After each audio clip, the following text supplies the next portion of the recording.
Good morning, Xbox. Yes, welcome everybody to the 39th episode of Good Morning Xbox. I'm your host, Mr. Boom Boom Kaboom. It's Newf Nukem in the room. Good to see everybody here, and it's really nice to have our entire panel back in full force this morning. Starting with the way they appear on my screen, I will introduce the lovely lady with a fantastic Xbox beanie and the flamboyant purple hair. You know her, it's Coolcat Terri. What's up, Terri, and what have you been playing?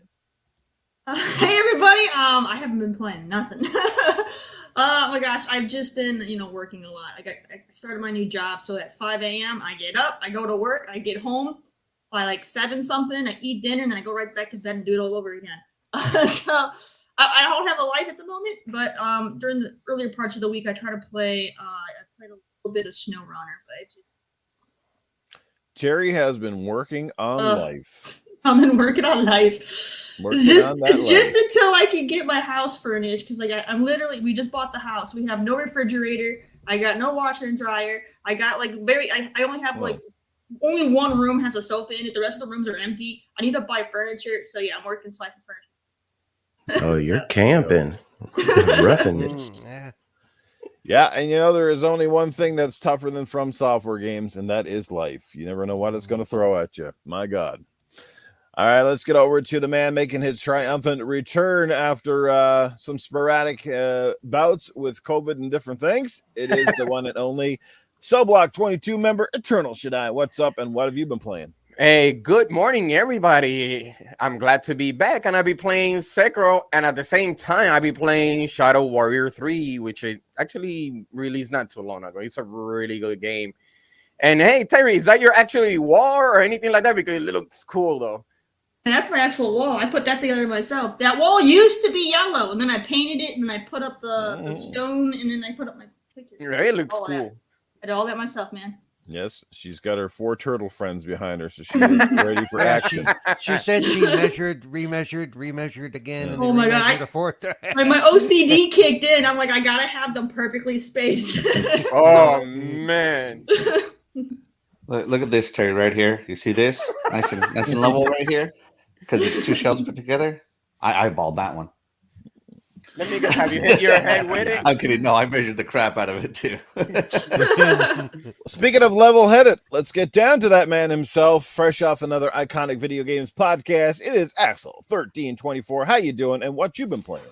Hey, everybody. I'm doing good, and all I've been playing is Elden Ring. Elden Ring. It's all I think about. It's all I want to play. No, actually, I played some Halo with my cousin as well this week, and we started playing It Takes Two some more, but then we turned it off and went back to Elden Ring. So well, yeah, that's quite the changeover. Yeah, it was different. You're playing It Takes Two, and you're like, hey, I don't have to dodge everything. What the heck?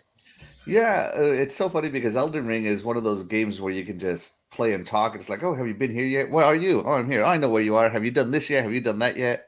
And just giving each other little tips. Well, I feel if by the time I ever buy the game, and that's a big if, I'll have seen all the game according to Twitter already. So, jeez, it's a big game to look at. That's all I got to say. All right. Speaking of big time, let's get over to the man we know as the Scrub Nurse. He is ready to go this morning. What's happening, Scrub, and what have you been playing?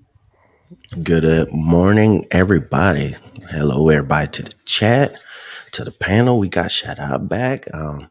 Yeah, I've been stuck in Night City. That's my thing. Me and Night City, and just shooting brains, frying brains, hacking stuff. I've been enjoying it. This 1.5 update has just been phenomenal. So I've been doing that. While everybody else has been playing Elden Ring. So I've been seeing some gameplay. I've been seeing the chatter, but ready to talk about these topics and have a good morning. So let's go. Let's go. And speaking of brains, the one and only Cerebral Paul is ready to roll this morning. I'm sure he's got some great opinions for us as usual. What's going on, Paul? And what have you been playing? Oh, not much. I've been running myself over with a car. I mean, playing Elden Ring. Well, that's why your hair is greasy. Yeah. No, I'm Italian. That's just the way it is. So yeah, and let me just say, as far as how far I've gotten into Elden Ring, put it this way, I got my first achievement because I got to the round table. So So you can see I've done quite a bit of it as I've wiggled my way through it, but we'll get into that later. But that's all I've been playing because I kept saying I don't like this game. I'm going to put it down, which I really have now. But we'll get into that later. So there you go. Absolutely. So, Well, we applaud you for at least giving it a shot. So if nothing else, that Yep. takes fortitude right there, knowing exactly what you're going up against. Yep. So, all right, we'll get your opinion. I'm looking forward to hearing the opinions of those who have played it. I can't really, like I said, I won't be able to really talk deep on the game, but I do want to talk about its popularity so far and some aspects, and that's come a little bit later in the show. Like I said, depending on how we go here, this could be a little bit of a long one. Let's see, but let's get right into it, everybody, and welcome to the chat. First of all, let's say hello to Mr. Doggy Dog 420. He was here as always early in the morning, and he drops the first super chat. $1.99. I'll bring it up on the screen here. Axel, if you'd like to be our super chat reader. Sure. He says, "Good morning, Xbox and coffee time. Happy Sunday, everybody." Heart emoji, coffee emoji.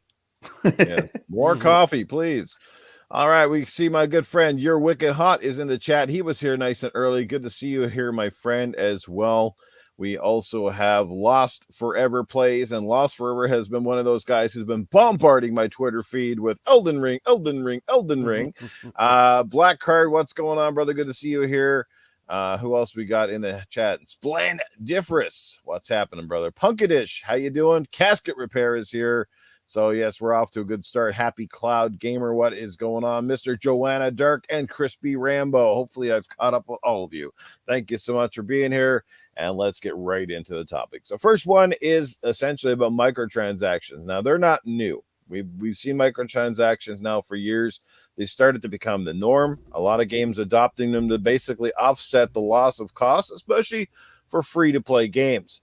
But the thing is, while many of us here, I think, would probably agree that we understand why microtransactions and things are in free-to-play games, I'm not quite sure I understand why the regular $90, $80, whatever, $70 game, your full-price games that are coming up from the big publishers who are already making some big money, are basically taking us to the bank with cash grabs. I mean, you guys remember back in the 360 era, when like the most expensive stuff might have been $10 or $15, $20 maybe, and that's almost become the norm now, like $15, $20 for one little costume or one little colored skin. And the latest offender, not to be talking about the competition, but I'm even watching this unfold with the Gran Turismo. Gran Turismo Sport had cars that were essentially in-game credits were worth about $5. Now those in-game credit cars are worth about $40 in real money. Somebody did the math and said 40 cars or something in that game would cost you $16,000. Now, I don't know, maybe somebody just forgot to do the math on their own end or figured that everybody's suckers. But this is just one example, and they're not the only ones. We're starting to see our own beloved Microsoft with some of their games, whether it's Gears or Halo, really start to try to grind people in to get those skins and get all those extra things. And, I don't know if that was the purpose behind giving out the free Halo, was to compete overall, the free Halo Infinite multiplayer, and then sort of just cash grab everybody afterwards. Some of us don't care. So I definitely get that. You don't have to buy it. I understand that. The problem is many do. And the problem is those many do only help feed the fire. They keep throwing gas on it, and guess what? The flames keep bigger, and they just keep adding the wood sticks, and they just keep on going. And we could talk about multiple offenders. Hopefully you guys on the panel can lend your voices, maybe talk about games that are getting egregious with this kind of stuff. But how do you feel about microtransactions, and essentially are companies now starting to really take advantage of the game user base? Yes or no, kind of halfway in between, or is it just certain offenders? Let's start off with Coolcat Terri this morning. Let her get her opinion out of the way. Okay, so when it comes to microtransactions, I feel like most of it is just, about, and not being impulsive, because I rarely buy them, like very rare. So they never bother me. They're an option in the game that I just don't use. But I do know that some people, they can't help it. They have to have it now. And so they fall into that where they have all the skins in Fortnite or whatever they put their money in. It's, I don't know. I mean, I see it both ways about how it's a bad thing because you know people are buying it, but at the same time, it comes down to personal accountability. If you're buying it, that's a you problem. I mean, you can only blame yourself for buying it. Like that's no one else's fault. You know, like I'm not gonna blame a food company or someone else for offering something that I don't like just because me problem. So no, I mean it's your own accountability. If you don't like the stuff, then stop buying it and stop whining about it because it's all on you. And I totally agree with your point, but I guess the other side. But do you think though that these companies are starting to get a little bit out of whack? Like it's not even in check anymore. Like they're going to make the bank either way, but now they're just it's getting ridiculous at this point. I mean, I guess it comes down to, I mean, if they're pushing the microtransactions like they do in mobile games, then yeah, then it's too much because then you constantly have all these blips and everything going everywhere, and it gets annoying. You know that's unnecessary. That's going too far. But again, it's just I don't know. It really comes down to how is it in the game? You know, is it literally something where you are forced to do it? Like, is this like what does it like 2K with their NBA 2K where they kind of like shove the microtransactions down your throat, right? Or is it just they have it on like a side tab and it's an option. You don't even have to go to that tab. If it's just a side tab, then I don't care about it. It's like who cares? Stop whining. Right. But if it's like you're playing your game and it's popping up constantly, then that's a problem. They shouldn't be doing that. Let people enjoy their game. If they want to buy it, they'll go to that tab and they're gonna buy it. Mm-hmm. You don't need to force advertise it. Gotcha. All righty. Is that everything? That's everything. Okay. It's like I said, it's really a you problem. If you're buying it and then you're complaining that you bought it, I mean, you're the one that bought it, so that's your own fault. I mean, you can't blame somebody else for you opening your wallet. That's your own self-control. I think a lot. Yeah, I mean, I think a lot of us here on this particular panel. And correct me, guys, if I'm wrong, but I don't get the feeling that anyone in this panel here really spends a ton of money on microtransactions. I mean, I think the mobile industry is the biggest offender. I mean, half of the biggest games out there on mobile are basically making their living off of microtransactions. Like I said, and I totally get the free to play model because it takes the barrier of entry away from people. They can jump in right away and they get their hands wet into the game. Unfortunately, with a lot of the times it tends to be kids that don't really know the ins and outs of real world money and what happens, and they get this, because most games now require a debit card or a credit card to sign up and get going. So unless the parents are, keeping things in check, we've seen those horror stories where parents have been billed like $8,000, $9,000, $10,000, $20,000 worth of transactions. Now, I think obviously if you're letting your kid go that far and you're not paying attention, because most of us, if at least with me and my credit card, it tells me every time I'm making purchases, right? It basically lets me know. So I don't know how everybody else has it rigged up, but it's pretty easy to kind of just start hitting the okay. A lot of people do it, and that's probably not intentionally, but it still ends up there. And you also bring up the pay to win, and somebody brought that up in the chat as well. Then there's two sides of the coin. You got your cosmetic transactions, which basically affect the game know-how. Then you got the other side where they are trying their best to disguise pay to win methods. Yeah, if you want to get good, you can for the cost of like $20. We're going to give you an OP weapon and you can go in and stand on the battlefields with the top tier players. Still might get your ass whooped, but yeah, you know what I'm saying? But I don't know. You look cool. You look cool. You look cool. I look very cool dying in Halo a lot. Yeah. Hey, man, if those cat ears went on there, Paul, we wouldn't know it was you. That's right. Yeah. Yeah, it all depends on how you set your game up. I think the main thing people are complaining with Gran Turismo is these supercars or these big luxury cars that everybody want, and especially not just want, they had in the very last game, where if you wanted to purchase, they were $5.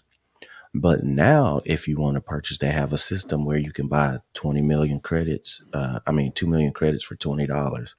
All those cars are 3.3 million Mhm. credits, 3.6, 3.8. So then you have to buy another 2 million credits because there's no option to buy 1 million.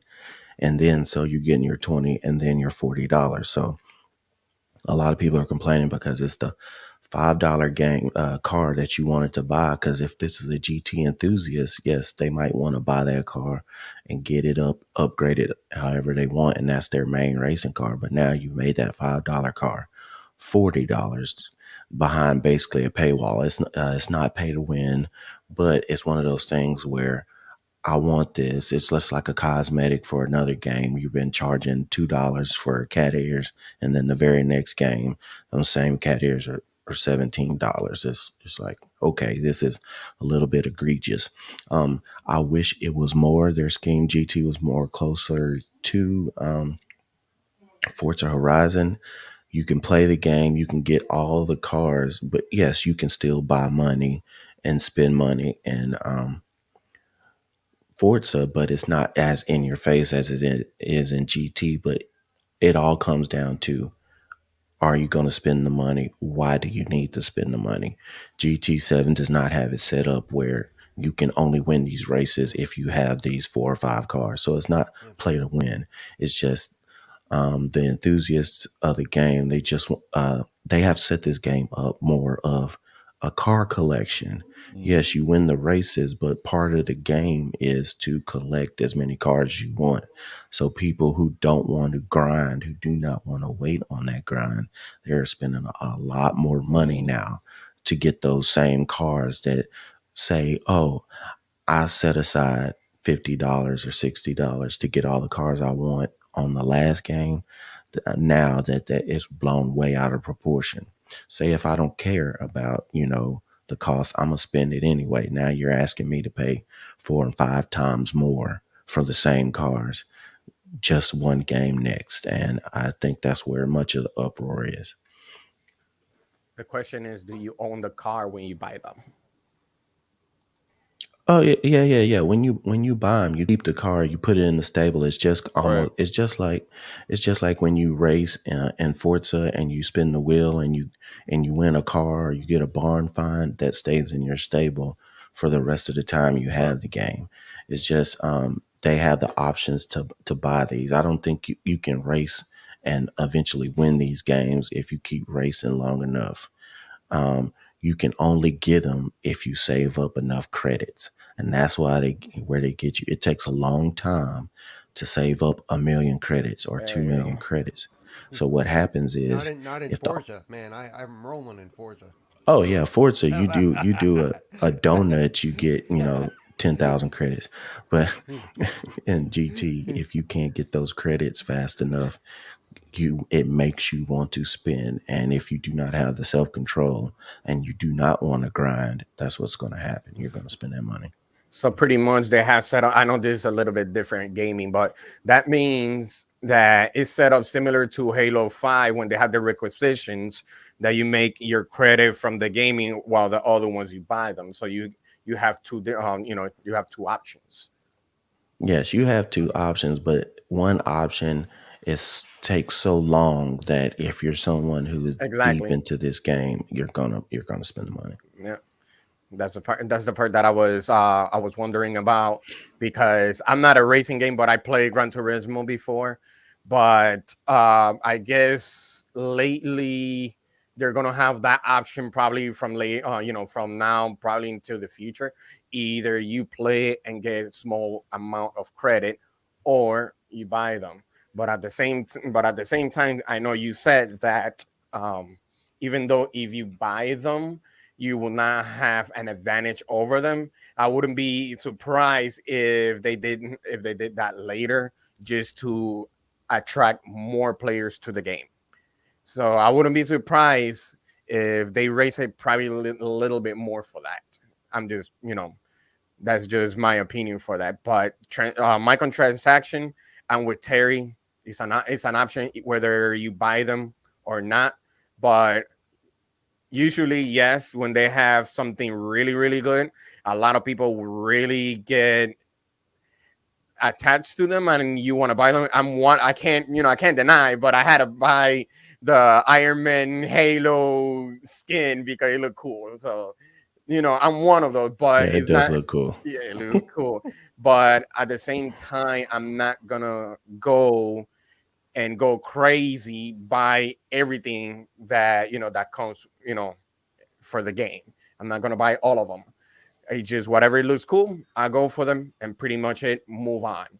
But the only thing that I hate about micro, I probably this is a little bit different, but at the same time, we have to look at, we have to look this, especially I dislike when they take something from the game and you have to pay knowing that it's part of the game. So I know it's called DLC, but at the same time, on top of that, you got the microtransaction. So it's like pretty much paying double.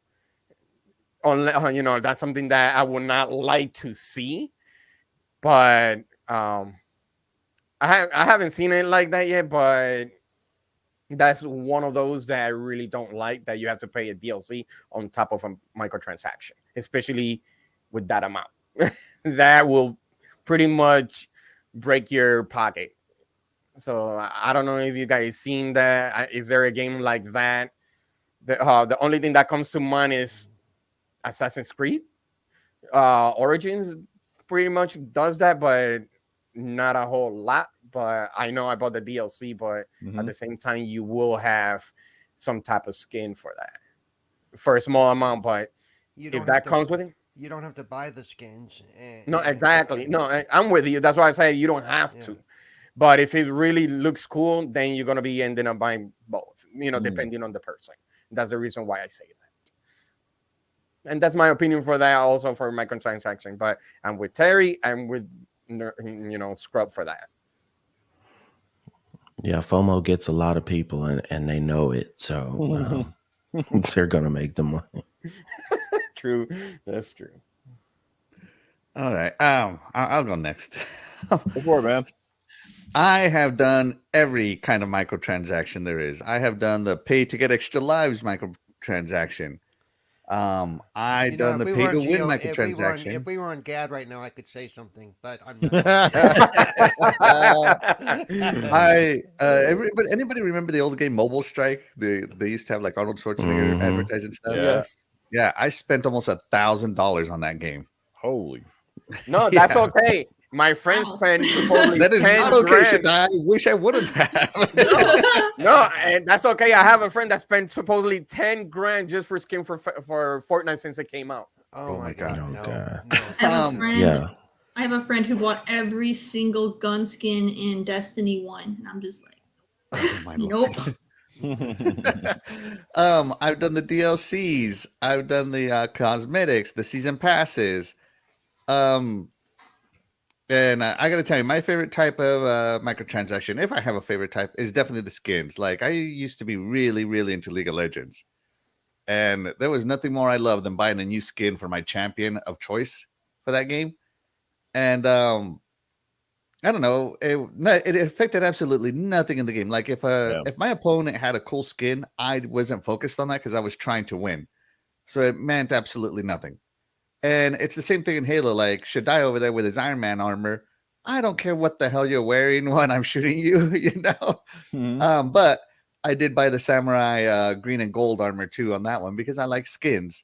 So yeah, my favorite game, the game that in my opinion is doing microtransactions right, is Gears of War 5.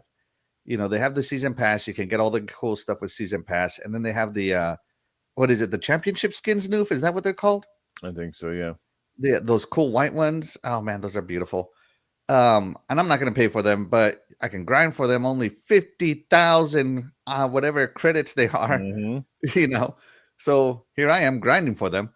So when I was playing Gears, and I like looking at my gun, cool. And at the end of the day, I stopped somewhere in my gaming life. I stopped paying to win, paying to access a game, and just started paying for what I think is cool for me because nobody else is going to care. So microtransactions break down to that, and if you're okay with that, which I am, I'm okay with buying skins. Then hey, whatever, it's my money, right? Yeah. But I do feel that the need to win, the competitiveness of games like Mobile Strike and whatnot got to me, and I ended up spending way more money than I should have. It was definitely designed that way. It was designed like gambling, right?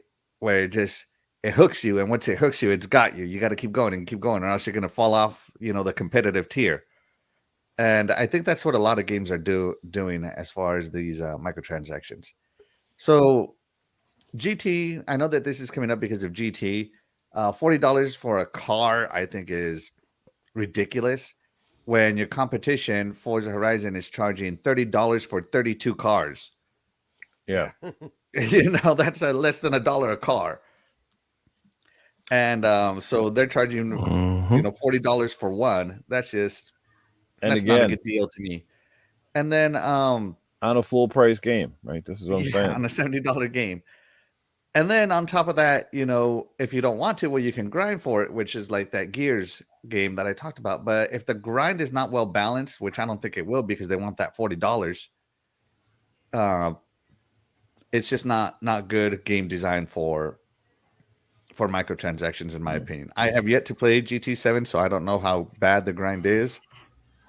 I have not played it, but I've watched some very good videos on it. Like I've seen ACG's review on it, and a guy Super GT. That's all he does is he plays Gran Turismo. So I watch his videos all through the year, even if I never play the game. And it's the reason why it's grinding, but you're winning the credits doing the races, but you also have to spend credits to upgrade any vehicle you do. So you have to spend credits to buy a vehicle, which might be $1 million. Then every piece of the car that you have to upgrade, you're spending credits.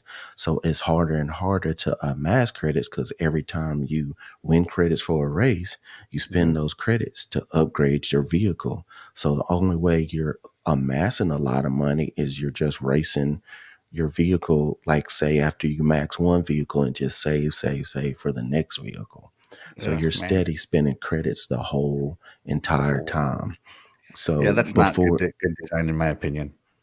Yeah, so it's gonna take you a very long time if you're one of those folks like, oh, I have to get that 911 GT3 or whatever that I want. That's my favorite car. Porsches are my favorite car. So I'll get this in every game. Like I said, that same 911 in the last game was $5. Now, if you don't want to grind all day long for it, preferably all month long for it, you're going to have to buy 2 sets of transactions that equal up to $40. That's why it's so egregious, because the grind is extremely long to get to it. Yeah, if you're using similar if it's using the same currency to upgrade as it is to buy these purchasable cars, that's not good game design, in my opinion. Like in Gears, and once again, I go to Gears because I don't mind the way Gears does it. Is you play and you earn XP. That's like how you level up through the season and all that other good stuff. And then you earn, it's not iron, but it's another credit. I don't know. Let's just call it Gears coins or something, cogs. Yeah, and you earn every time you play, you earn cog. And the only way to spend cog is to go to the store and buy cosmetics. That's literally all it's good for. And I think that's a much better way of doing it, in my opinion. Yeah. Well, microtransactions is definitely going to be up to you with your own wallet. Yeah. Don't be like Axel and spend almost $1,000 on stupid Mobile Strike or mobile games in general. That was not a good time. But I do love buying skins. Like Shaddai said, if it looks cool, if he wants to look like Iron Man, that's cool. I like buying skins too. I enjoy it. That's all I got. But Paul, what do you got? I was just going to point out, Forza uses the same credits that you use to buy the cars that you also use to upgrade the cars. It's cash. But then again, Forza, if you win some races, you can make that cash pretty quickly. Because the upgrades do start to burn you out. I mean, Because you want to do a race and you need to upgrade the car so you're competitive, so you need to have the cash. There goes $500,000 or whatever. You know, Mm-hmm. But again, you can make it pretty quickly. Now, I can't say that I didn't buy anything for Forza because we got Forza on Game Pass. Yes, we did. So I spent the extra $39 to get the year-long season pass, which gave me X amount of additional cars throughout this year, plus whatever else. So to say And that all I the didn't DLC cars. yeah, to say that I didn't do transactions isn't true. I just did it all up front in the name of a season pass, and Mm. then but I didn't. Then again, I didn't pay for the whole game either. So I really didn't feel bad doing it because of that. I spent $39 instead of $139 or whatever it would have been. You Mm-hmm. know, so Yeah. so it to me it made it worthwhile. If I would have had to Mhm. pay for the game, would I have spent that additional $40 or $50? Probably not, because I don't Right. tend to do that. So in that case, it worked out well for us. And to That's me, a that's the that's a right very way to good do point. it. That's Yeah, a very good point, Paul. With Yeah. Game Pass, a lot of us being Game Pass subscribers, it does make it easier to spend that $10 on that season pass because, well, it's included, right? I'm just yeah, buying the extra now. Well, that's their hope. Right.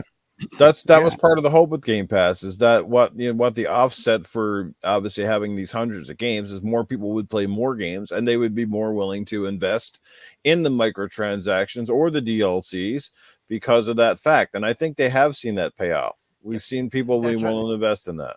that's how I ended up with the last Forza for free because I never bought the last Forza Motorsport. I played it on Game Pass, but I did buy the Lego DLC when it came out. And then when they turned out and they removed it from Game Pass and from the store and everything, they said, "Hey, if you bought a DLC for this game, it's yours to keep. Here's a token. Right. You're welcome." So Wow, that's pretty nice. yeah, Oh they yeah, they they definitely did that. But You I know what feel I usually do? No, Go I ahead, was gonna Shaddai. say no. I was gonna say, you know what I usually do, so it could get, so it could be free for me. Even though that's why I said sometimes I don't care. It's because I use my Bing points. Yeah, well, yeah, Microsoft. there's that too. Yeah. That's pretty There's much it. absolutely, Wait, you're absolutely what? that too. Is that My a We got prison ano- term? Bing Yeah, rewards. Bing point. Yeah. Microsoft rewards. We got another super chat coming in from our good friend Splendiferous. He drops $2. Axel, take it away. Splendiferous says, I buy deluxe versions of games instead of micro. All caps. Yeah. Taking a page I out was of wondering Lemon. why you were screaming. I'm like, dude. Taking a Type page it out in of that Lemon. way. I Lemon's read book it over there. Taking a page from Lemon, whose caps lock is like permanent. That's true. That's actually true. Yeah. I guess the other side of the coin, though, guys, as well, and we've seen this, and and I said this even way back. I had this conversation long before podcasts were really big, and this was back in the days of 360 and Modern Warfare. When the first, up until it was Modern Warfare, not the first COD4, but I think it was Modern Warfare 2. They were the first ones to drop the big, heavy $20 map pack, I think it was at the time. And that was crazy. Like, now that's cheap, but that was crazy. And I said to my friends, I said, oh, here we go. Because I was watching people just buy this up like crazy. Everybody was buying the map packs. And of course, back then, it's changed a little bit. But back then, it really sucked because if you guys recall, a lot of games were almost force you to buy map packs because you know what happened? You go in to play a game with your friends, and You guess have to. what? You couldn't play on those maps because you didn't have them. So you're kind of like, oh, I got to buy these maps. Now, a lot of games have since wised up, and basically, if your friend has the map packs and they're hosting, you can still jump in on those maps. Not everyone. Not COD. Not COD, though, eh? They kind of fixed a little bit, but what COD does is they come out with the DLC. They don't do map packs anymore, but until they Yeah. stop doing that, you always had to bomb or you never could play. But what they fix it now is Warzone. If you have one, you have to have all of them downloaded or whatever sometimes to play. If my friend is on Modern Warfare playing Warzone and I'm on Cold War and he invites me, I still have to have all the download stuff of the last Warzone to be able to link up with them because they've linked all games on one server so they can do Warzone. It's a mess. So they make it where all of that True. stuff stays I'm- on your That's true. console. I'm hoping to move to a new engine and all. They give them a Face reason palm. to fix all that stuff. Seriously. Yeah, Let's they have also hope to. that Microsoft now being at the helm in a couple of years here or whatever, when things kind of change focus, perhaps they fix all that crap as well. Yeah. Hmm. I Yeah. was gonna say that Microsoft isn't perfect. I love Flight No. Simulator. I want some of the planes they have, but I'm not paying $20 or $25 for a single game or For for a a single Maverick. plane. For a single plane, yeah, nope, not happening. Now the DLC, the additional racing stuff, maybe, Mm-hmm. but for like they have a real cool jet plane that I want. I'm not paying $20 real money for that. Sorry.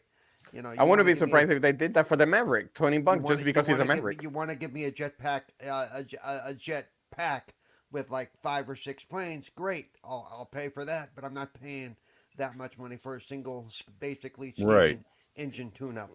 And that's exactly the point we were trying to make here this morning. It's like Yeah. it's just their price ranges are out of whack. Like you're not getting good value for what you're paying back. And they're relying on our nostalgia, they're relying on our love for certain games. And we're all guilty of it because we all have that one game. Every one of us has that probably one game. For me, it's Gears, where I might be I wouldn't say I'd like it, but I might be more willing to go in and spend the money because I love Gears so much, right? And even like Top Gun, I love Top Gun. It's probably one of the only reasons I would even go back and play Flight Simulator, because I would love to jump in the F-14 Tomcat and go over the skies. But question is how much you're going to pay. And this is the other thing. Our company's starting to gimp their games on purpose too because of microtransactions, because I'm starting to feel like games are being built in the boardroom long before they ever get to the development floor. They start out going, how can we make this next game and how can we milk our player base before the devs even come in with their ideas to go, here, this is what this game needs, this, and this, and they hand it over to the devs and say, you build a game you want to make, but make sure that you build it around all the other crap that we're going to leech people for at the end of the day. It's like the game development is secondary to how is our microtransaction, how is our storefront going to look when this game hits the wild? How are we going to sucker all those 13-year-old kids into spending all their hard-earned McDonald's money for all of these DLCs and pay-to-win formulas? When are we going to get to the point where games are going to give us 12 cars in a friggin' racing game and the rest are going to be locked behind some sort of either paywall, or you got to play the game like a religious bigot, just 24/7 into the game. Oh, I got 100 hours to get me that car. Yeah, you can play it and get the car without spending money. But you're like, yeah, but how much of your life did you lose to get there? These are the points I make. And I don't think enough people are quite vocal about it, because I'm seeing this stuff getting way out of check. And it's not one offender, it's multiple offenders from even the biggest company. Even Microsoft has been guilty of doing this. I said we give them, again, a pass for Game Pass. Paul, you brought it up perfectly. We're more willing to buy the DLC or the skins because we're not spending the $70. And I do kind of get that. They got to get return on investment. They can't keep sending out millions of dollars to developer A or publisher B and not expect some sort of return somewhere. That's the whole point. I think that's why some guys do this. They're like, well, you can either make $10 on a full price game from Little Johnny, or we can give it free and make $100 from like Johnny, Timmy, Martha, the whole works. At the end of the day, more money is more money. Do you want it just one little transaction from one person, or would you rather get 100 people spending less, but they're going to tell their friends and their friends are going to tell their friends and they're going to buy?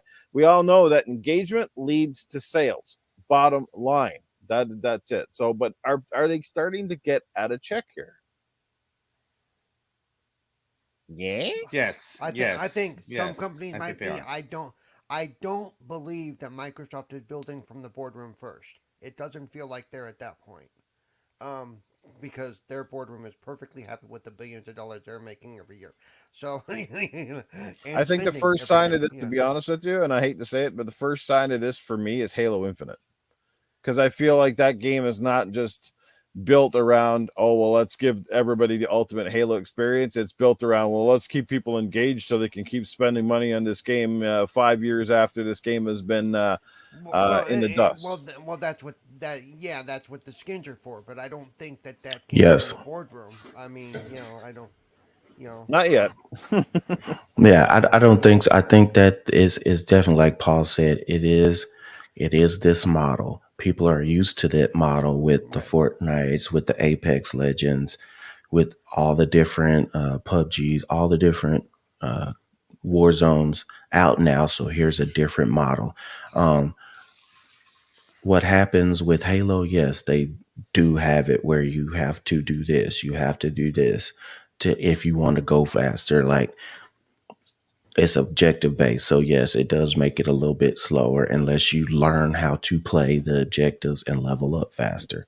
Can you spend money? Yes. Can you buy the cat ears or the Iron Man? Yes, I have bought a skin on there. So it does happen. That model, unfortunately, is here to stay. I think the difference when we're talking about something like GT is they know that this is a game for driver sim enthusiasts. Same thing with flight sim. This is a game for flight sim enthusiasts. So they will spend, hell, they've already spent, hundreds, sometimes $1,000 or more for the rigs to do flight sim with the multiple screens and the PC and their chairs and, the throttle sticks. The same thing with your racing builds with your PCs and your chairs and your all that stuff, foot pedals. So they know these people will spend money. These people always spend money. So every time one of these comes out, Right. a racing sim or a flight sim, they always spend money on the things that they want and then go from there. So that's why it's a little bit different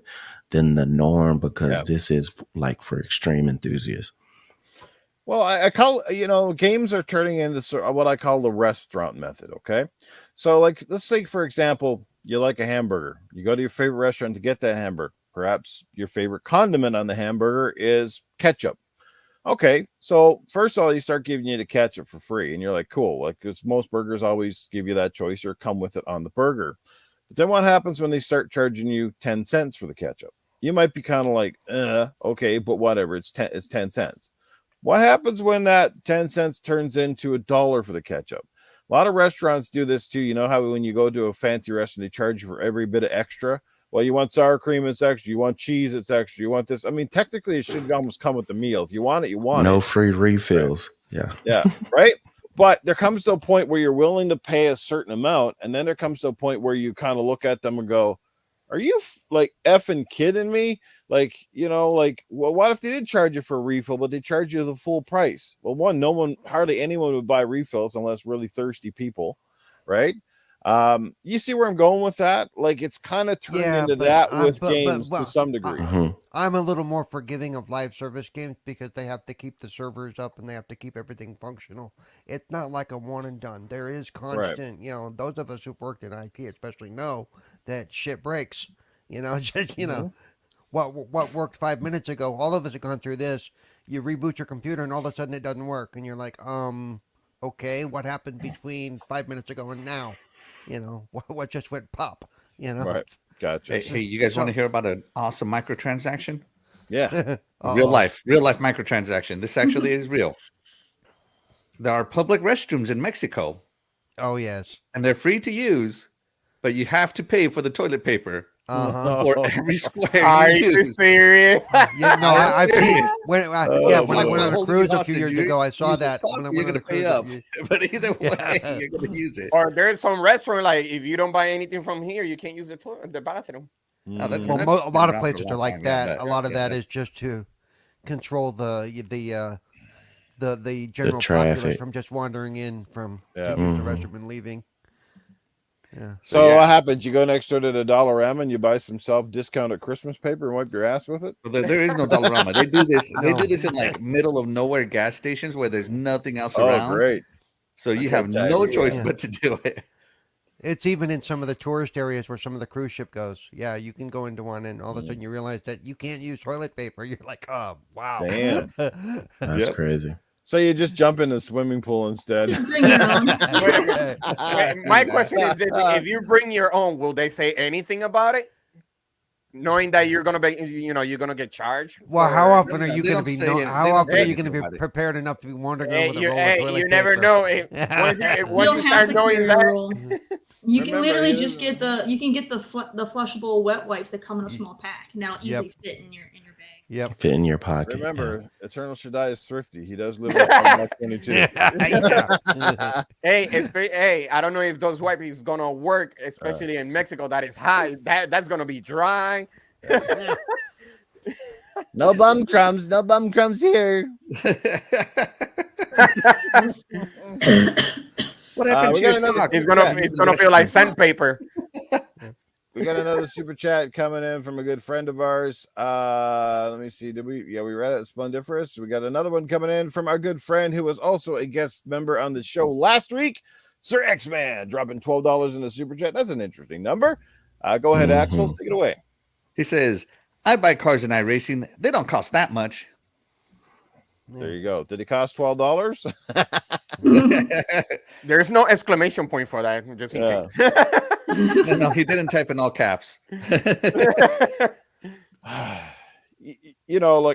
I'm just going to say microtransactions, they're not going away. And I don't expect them to. Like I said, companies got to make money. Paul said it too. There's staff, there's servers, there's upkeep. There's a lot of things that go into games outside of just, but I think especially again, and hopefully somebody's listening. If you're a publisher out there, and I'm going to put it on the publisher because I don't think a dev ever goes, oh my God, let's charge this for our game. No, probably the publisher comes to them and they try to give them a real world figure as how much this is going to cost. But I really don't think they have a whole ton of say in what stuff is in their games. But I would like to say, if you're going to charge us the $70, $80 for your game, $90, whatever it costs, be a little bit more considerate of your base. Don't gouge people for things that one should be in the game to begin with, and two, give everybody a fair chance at it. Well, you shouldn't have to be opening up their wallet to play the best car or to get the best character all the time. I get it. Sometimes it's nice to get rewarded. And I totally get those guys who don't spend the money, but they grind for, 100 hours and they get that really cool skin. It's like, where'd you get that? Well, how much you pay? I didn't pay anything, but you spent $100. See, I'm the opposite way. And it kind of slaps me upside the head because you guys know I don't get to play games that often and that long. I might want that skin, but there's no way in hell I'm putting 100 hours in, and I get it. There's got to be some fine ground because you don't want it to be too easy because then it insults the person who did spend 100 hours.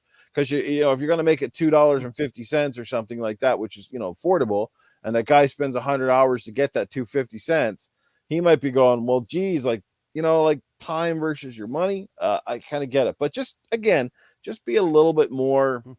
Come down, be realistic about stuff. Like literally, it took you probably a half an hour to make some of these things you throw in the games.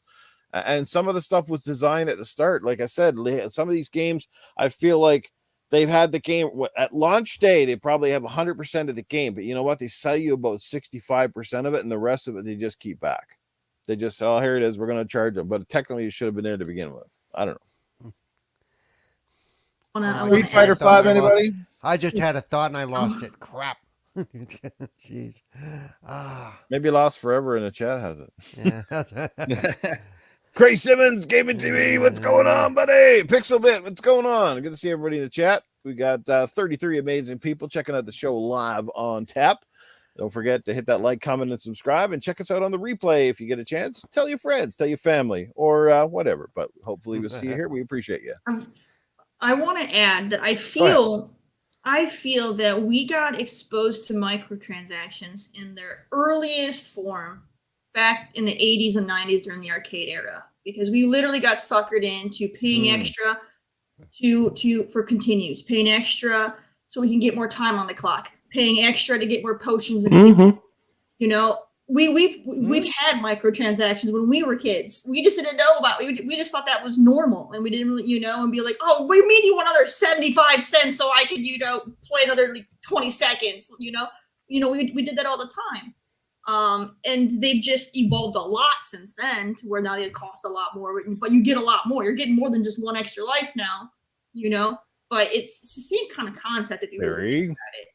Don't go giving them any ideas, because the next thing you know, we're going to have time clocks on a game. They're going to be charging us extra when the time expires, like those time demos where you get the full game but you get to play for 20 minutes. It's like, I can't give them the idea when they already did it 30 years ago. Well, they're going to bring it back now, thanks to you. Thank you. They're going to be like, they already did. Done.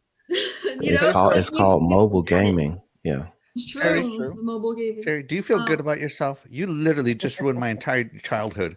With what I'm you just said. Like, I'm saying, sitting like, here we watching my we- childhood in my head fall apart like I was taken advantage of. I mean, we fell into that all the time. Like those games back then were really, really short, but they took forever because we had to keep paying money to continue it. Well, it used to You be know? like, you could play a quarter, and if you were good enough, that's all it took was one quarter. You could finish the whole game. But then they started charging for time. Like, anybody remember NFL Blitz or whatever? You had to pay for each quarter of the game you played.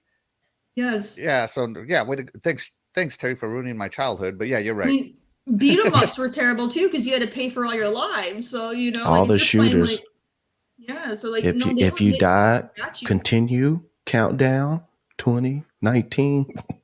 Doesn't then, that like, in the sound like 90s Metal Gear Survive? And then in the Or 90s, Spaceman. games started costing like $2 just to hit start. You know what I mean? So it Time got crisis. ridiculous. So we've had this for a long time. We've kind of always had it. That sounds like Metal Gear Survive, that you gotta pay for every save slot. Oh yeah, I remember that. Wow. Oh no. Damn. Hey, real quick shout out to Pixelbit G. Very true. GT7 is $70, always online and microtransaction laden. It's beautiful. The trifecta. Yeah.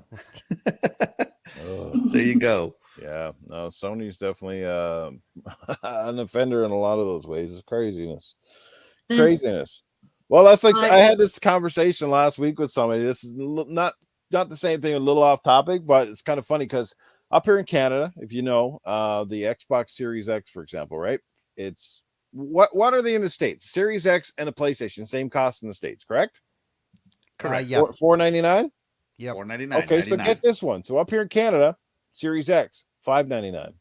Guess how much the PS5 is? $630. What? Yeah. And that's Like just that- for the console. Because it's popular? Because it's popular? This is the thing. And you know what's funnier? When the PS4 and the Xbox One came out, they were the exact same price. And back then, the Canadian dollar was very close to parity with the States at the time. So the cost kind of went down a little bit or stayed kind of reflective. And that's kind of cool. Both consoles, same price, right? I mean, well, obviously, yes, the Xbox One was more because of the Kinect. But once they dropped the Kinect and everything, it was all the same price, right? I think it was about 6 or 7 months after the PS4 launched, they decided, because of the cost of the dollar, this, that, and something else, we're going to jump the price up on the PlayStation 4 in Canada. They did the same thing on the PS4, where they jumped up the price here on the console. Not on the games. Games stayed reflective and other things stayed in check, but the consoles they jacked up. Microsoft didn't do that. So I understand the convergency kind of thing, but still, it's like one company does it, the other doesn't. And I feel it's very reflective, even the way they do business with their games. Microsoft seems to give, PlayStation seems to take. I don't know, not to turn this into a console war-ish kind of thing, but I just think that's kind of funny, don't you guys? Well, action speaks, action speaks louder. So you already know how Sony works. So anything that they do, they'll jack up. Look right now. Look at the game, $70 on one, and for the Xbox, 60 still. Some of them, 70, whatever. That's some, but not all of them. Somewhere in a boardroom, I feel someone is rubbing their hands together, like Buddy off of Austin Powers. There, what do you call him? What's his name? Dr. Evil, is it? Dr. Evil? Yeah, Dr. Evil. Dr. Evil. Rubbing his hands together, going, Canadians are stupid. Or not, like Mr. Burns. or like Mr. Burns. Facts. Hard facts. Yeah. Twinkling his fingers. Canadians are stupid. Gouge the Canadians. Yes. They gave us South Park and Justin Bieber. Oh, not South Park, but the Terrence and Phillip from South Park. Yeah. Yeah. Oh, crap. Anyway, sorry, I didn't mean to get off topic. I just wanted to make that point. Like, it's just little things like that. And guys, and I told somebody this, and they're like, "Are you serious?" And I said, "Yeah, I am serious. $30 more because it's got a PlayStation brand on it. I can't figure out any other reason why."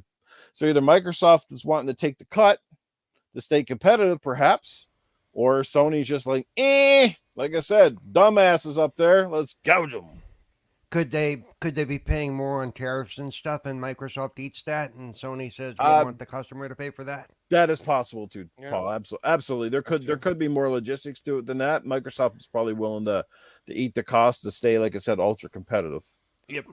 So There's Anyway. one more thing I want to circle Yeah. back on that has to do with microtransactions, and it has to do with a comment that Happy Cloud Gamer made a while ago. But he made a comment about how microtransactions are a problem because there are people who are sick and they can't help themselves. To me, this is no different than, let's say, an alcoholic. I don't blame the bar or the restaurant for serving alcohol. It's not, like there's plenty of people who can drink responsibly. I'm not going to blame the establishment for offering a service. That's a battle that individual has to fight with on their own. Yep. I'm not, if someone has a gambling problem, I'm not going to demand all casinos or sporting events, shut down because someone can't help themselves. It's unrealistic. So again, it comes down to personal accountability. They have their own demons, their own struggles. They're going to have to fight to overcome it. But all addictions they can overcome. They just have to want to do it first. And that's their own struggle. I'm not going to blame no business for offering a service that other people are able to, enjoy and handle responsibly. That's my comment to that statement. Yeah, it's the only difference is the bar will cut you off. The games will not cut you off on microtransactions. So that's the only difference, like you said. The bar will also ID you. Whereas your kid can take mom's wallet and spend $400 in Robux. I believe that's the parents' fault if they leave their credit card on the consoles and don't either have the parental controls on there or only pay for it every single time you have to do it. They have to enter in their card and then take it off the console. But if you just leave it on there and have it open for any time you want someone to use it, then that's on the parent. It's on the parent. Yes, you can blame the kids for doing it. They should know better, but also their kids. Their brains are not formulated enough to understand that. And most it depends. I'd rather say depends because it sucks that you have to remove it and then insert it again and remove it, insert it again, depending if you're trying to buy it. It's called being a parent. That's parenting.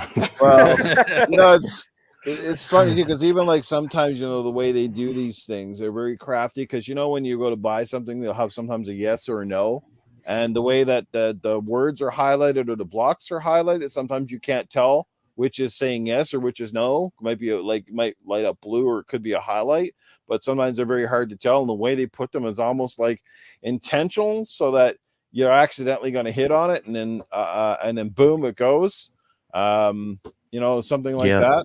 Like sometimes when you make, what was it, like Xbox Live, for example, when you do a purchase there, it takes you to one page and then it takes you in, like you have to literally hit 3 or 4 yeses before the transaction goes through. Are you sure? Right.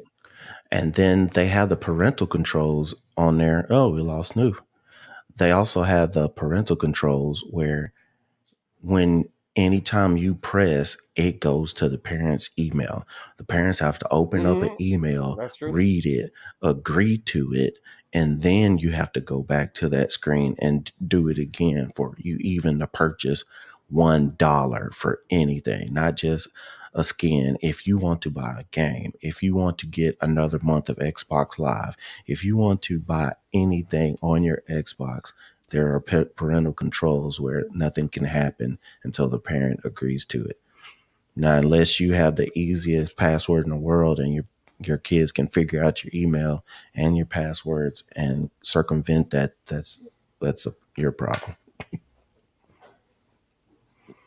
Kind of weird. Somehow I got kicked out of the podcast. I don't remember clicking on anything. That was just funny, just talking about accidental clicking on things.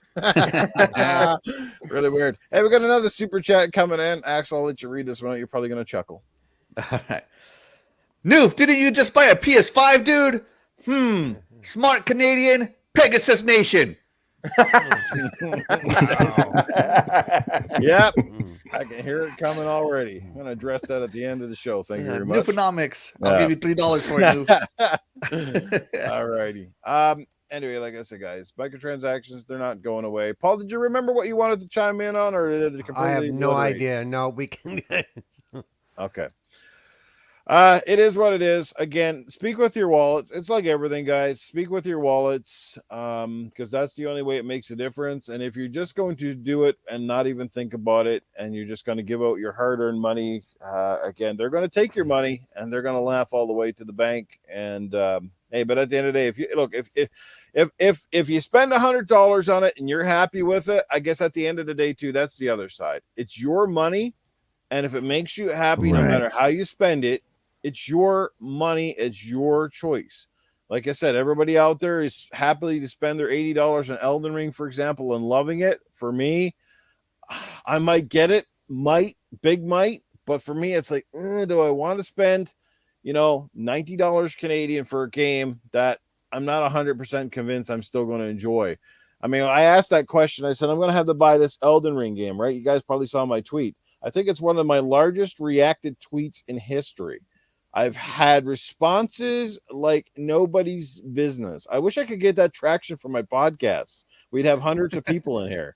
So maybe I just need to do an Elden Ring podcast every day. I don't know, but They just want to see you play it. they're like, yeah. And it was like, I'd say it was a resounding like 95% yes. There was the odd person going, Newf, you know yourself and you know what you like. Don't do it, man. Don't fall for the FOMO, right? So it's kind of funny. But anyway, microtransactions are here to stay. Just try to be smart about it. And for the publishers, hey, try to keep your prices in check, right? We're not crucifying you for having them. Just don't get stupid about it. Don't treat your customers like we're dumb. That's the bottom line. The cost is high. That's why. Respect my dollar. Respect the dollar. Respect their time. Respect their dollar. Absolutely.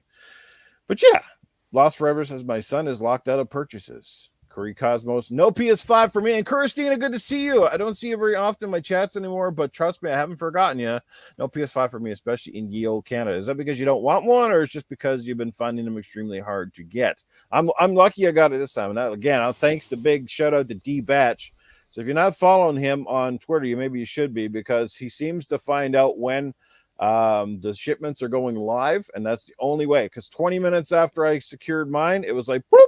Sorry, but we are now sold out. You'll have to wait for another God knows how long. So, yeah. But I had to get the bundle deal.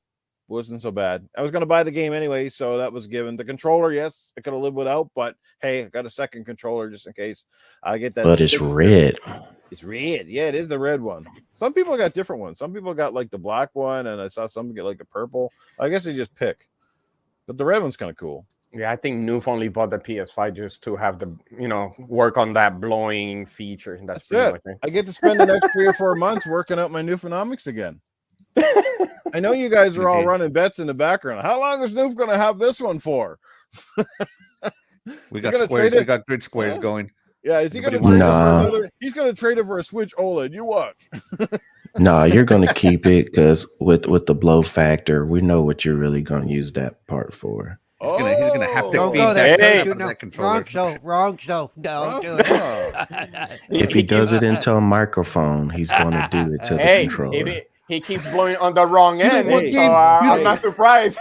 Crazy Louie farted on the thing. Apparently, made his character move. So, I mean, I can totally see you just getting pissed off. You know what, Eloy? That's real talent. I played through the Elder screen just using farts. Or Elder Ring. I beat a boss using only farts. Man, that would be real talent. My lord. From a white controller, it's gonna turn really brown. No, it's not. I didn't know they made tan controllers. What's going on? It's a new skin. Yes, $5. Did you guys know that I bought this shitty game? And look, you can even smell how shitty it is on the controller now. $5 for farticles. You can have some. Yeah, I'll sell them to you. Farticles in a bag. There you go. $5 for farticles. Who wants some new farticles? Hey, and it's not. Hey, look at this, and it's not all in caps. Yeah. The first 2 words are in lowercase. Yes, our good brother Lemon is in the chat, and he drops the super. Lemon, good to see you, man. Who are you, and what have you done with Lemon? Okay, we noticed. See these little things.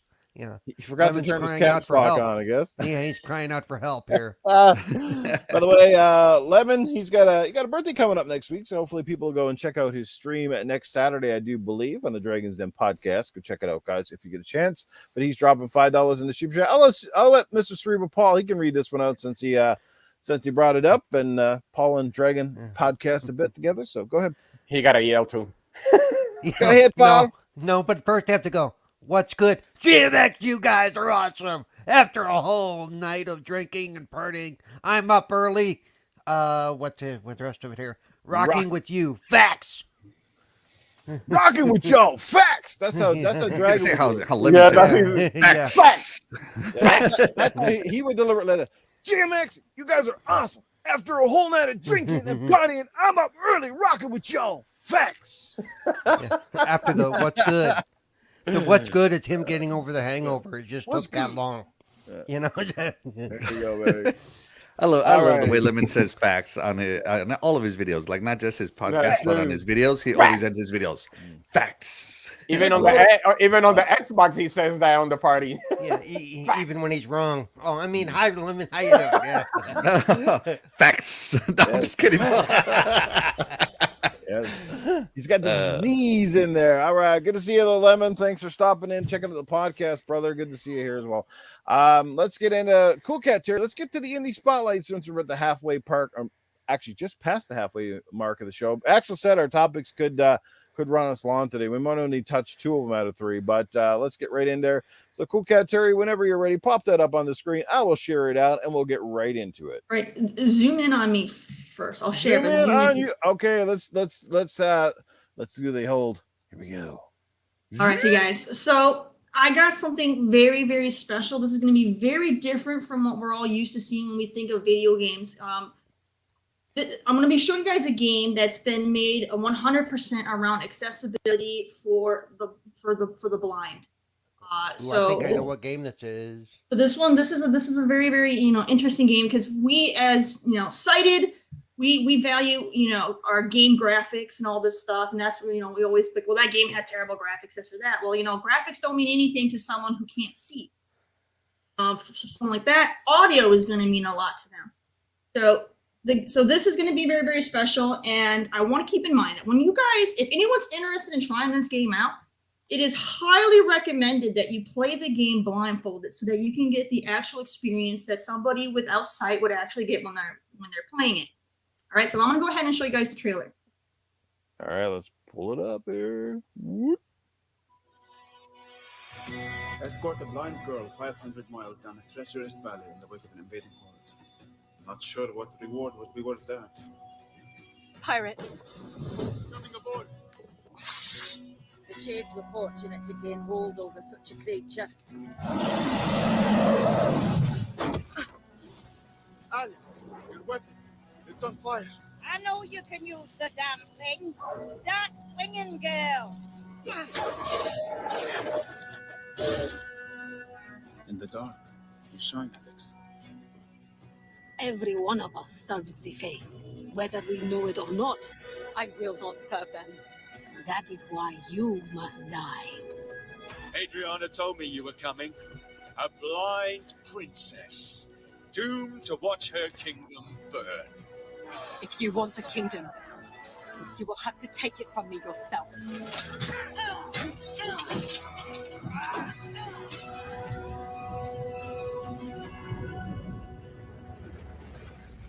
From one second born to another, it's not an easy thing, being in someone's shadow. I like the shadows.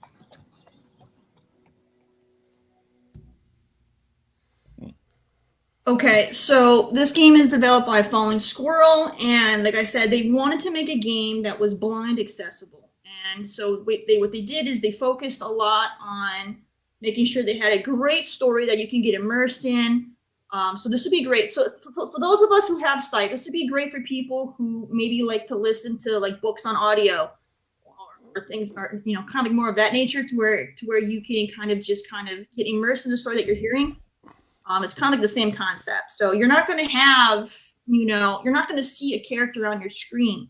You're going to hear everything play out around you. And this game, it takes place in a medieval setting. It's supposed to be like an action adventure with some RPG elements in it. You're supposed to get at least 5 hours or more of gameplay depending on how you play through it. It features 3D audio. So as long as you have a good surround sound on your PC or your TV, or if you have a good high quality headset, you're going to get 3D audio, so you'll be able to hear conversations of people all around you. So if someone's talking behind you as you're walking down the street, you're going to hear that conversation behind you. It's to really help you, experience the game the way somebody without sight would, would experience something. They have to go off of what they hear, not what they see. So it's very, very good. And they also have haptic controller feedback put into the game as well, so you can, get a sense of feeling. And this game is exclusive to PC and Xbox. It does retail for $20.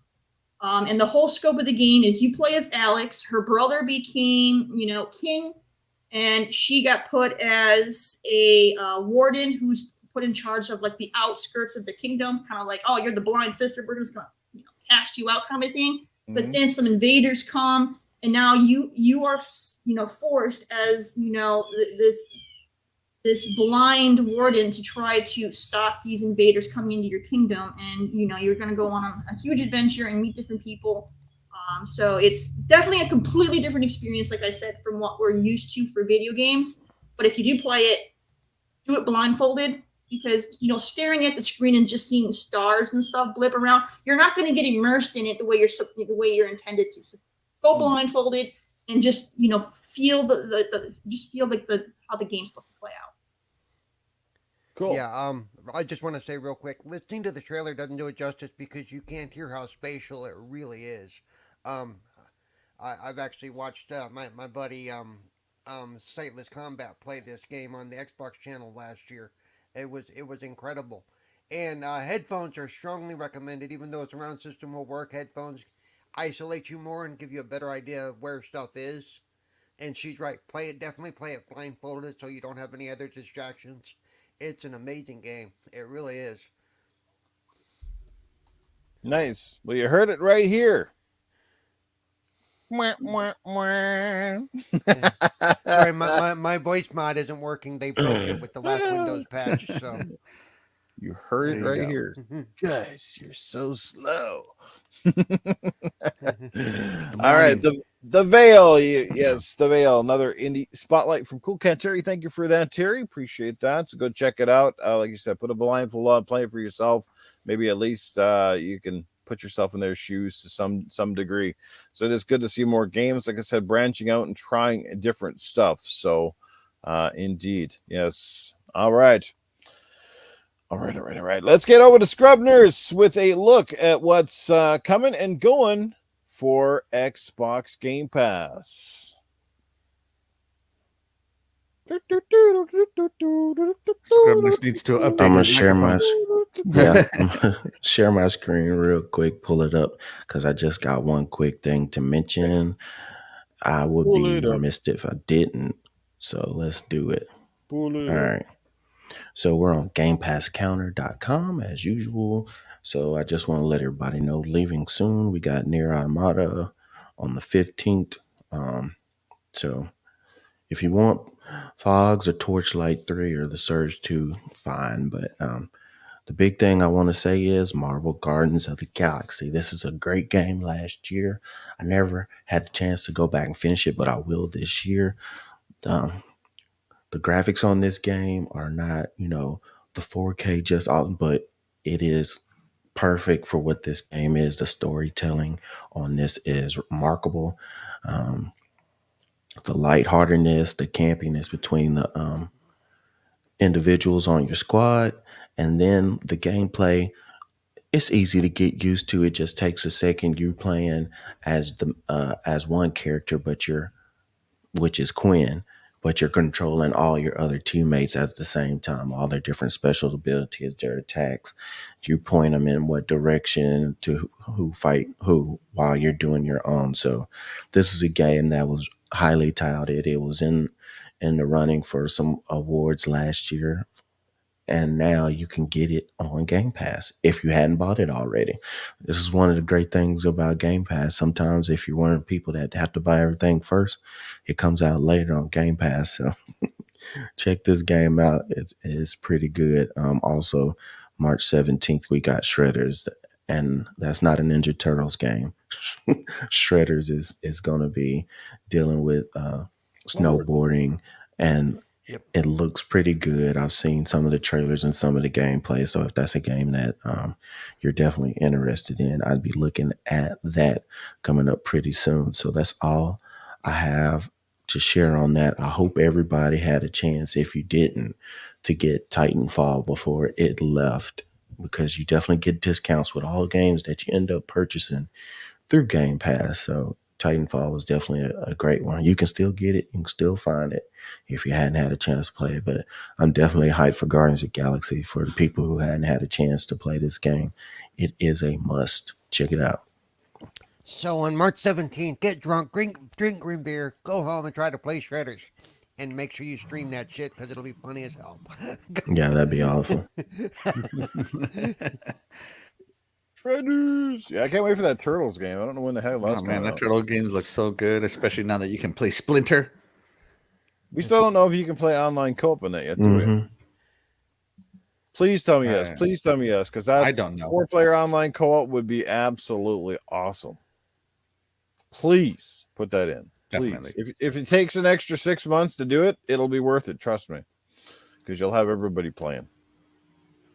All right, we got lots of those 2-player co-op stuff online, but to have them 4 players, man, that would be wicked.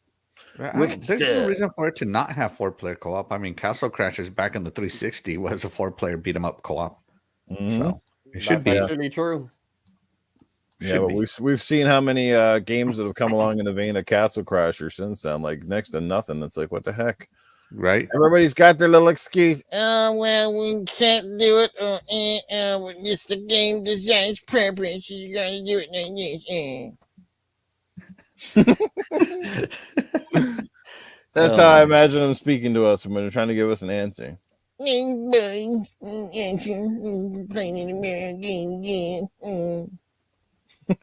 Right. Well, I will say, Newf, I think the same people that made Streets of Rage is making this Turtles game, so I'm pretty sure it's going to have some kind of co-op in it. So that's all I'm thinking about. Damn. And they did a great job. I don't like that sum. That's like a maybe yes, maybe no. I don't know. Well, I don't know, so that's why I'm saying. Gotcha.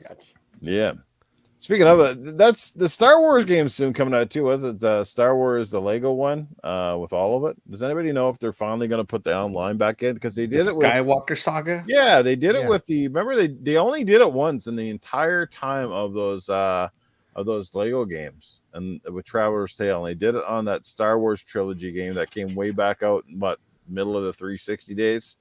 They did it on that game. And it was the only game they ever included the online co-op. I was like, what the heck? Missed opportunities. And especially since they're making tons of bank on those. Hold on a second, Newf. I got something. I just pulled it. I'm pulling it up. I'm going to share my screen. Let's see here. With the addition of April O'Neil, Shredder's Revenge is now sitting at 5 playable characters, which means you won't necessarily have to fight over the 4 core turtle ninjas if you boot up some 4-player co-op.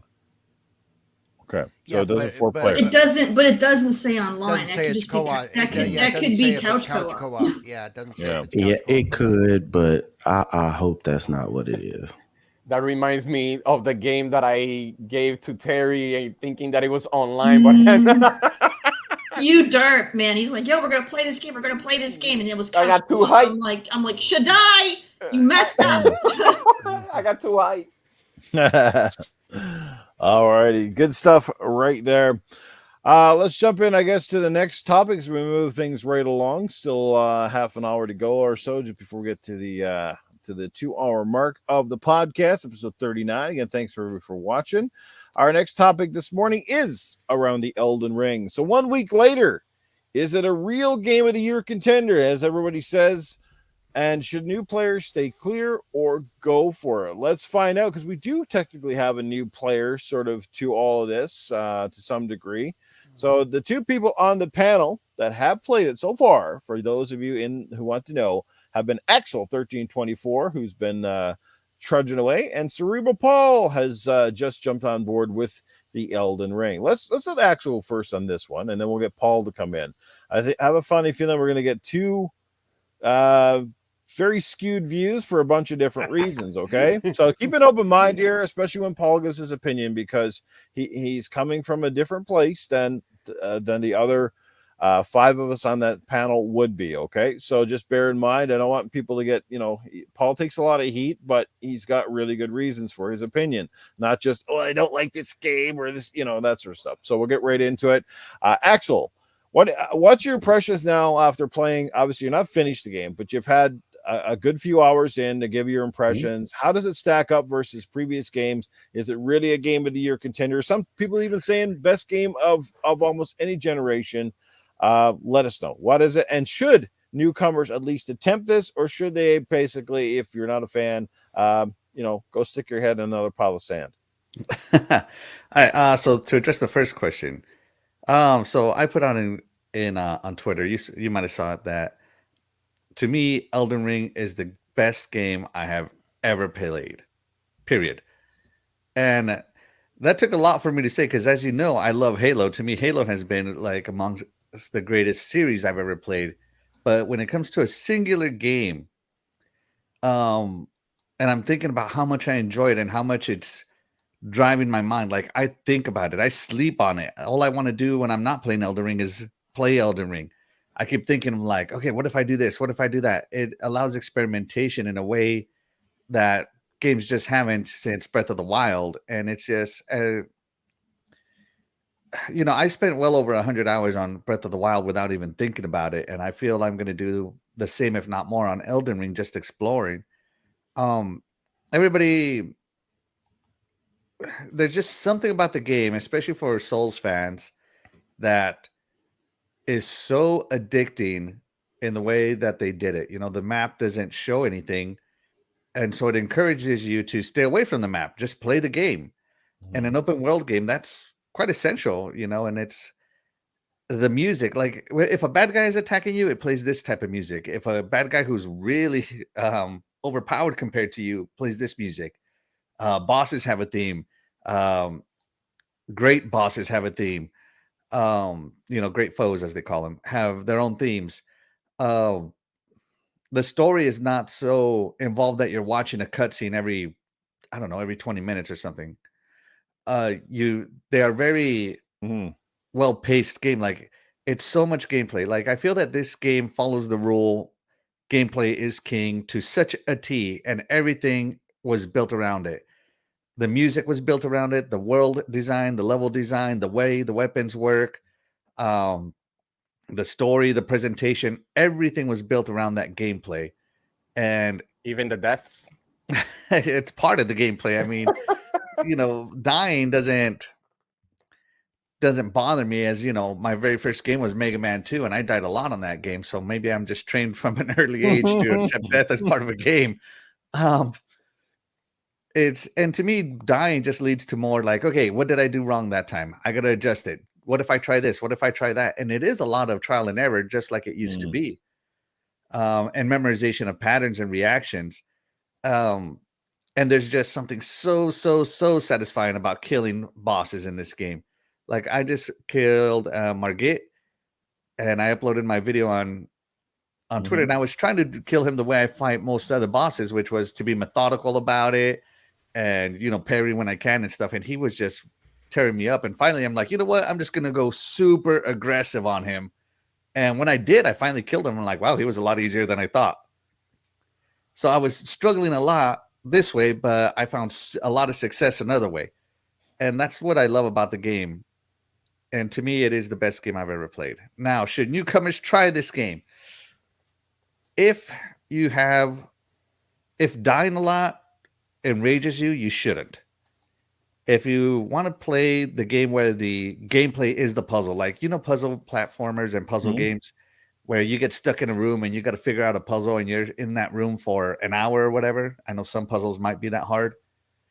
Imagine that puzzle being an actual boss or an actual section of the game where you have to figure out what to do, how to do it, and when to do it to get past it.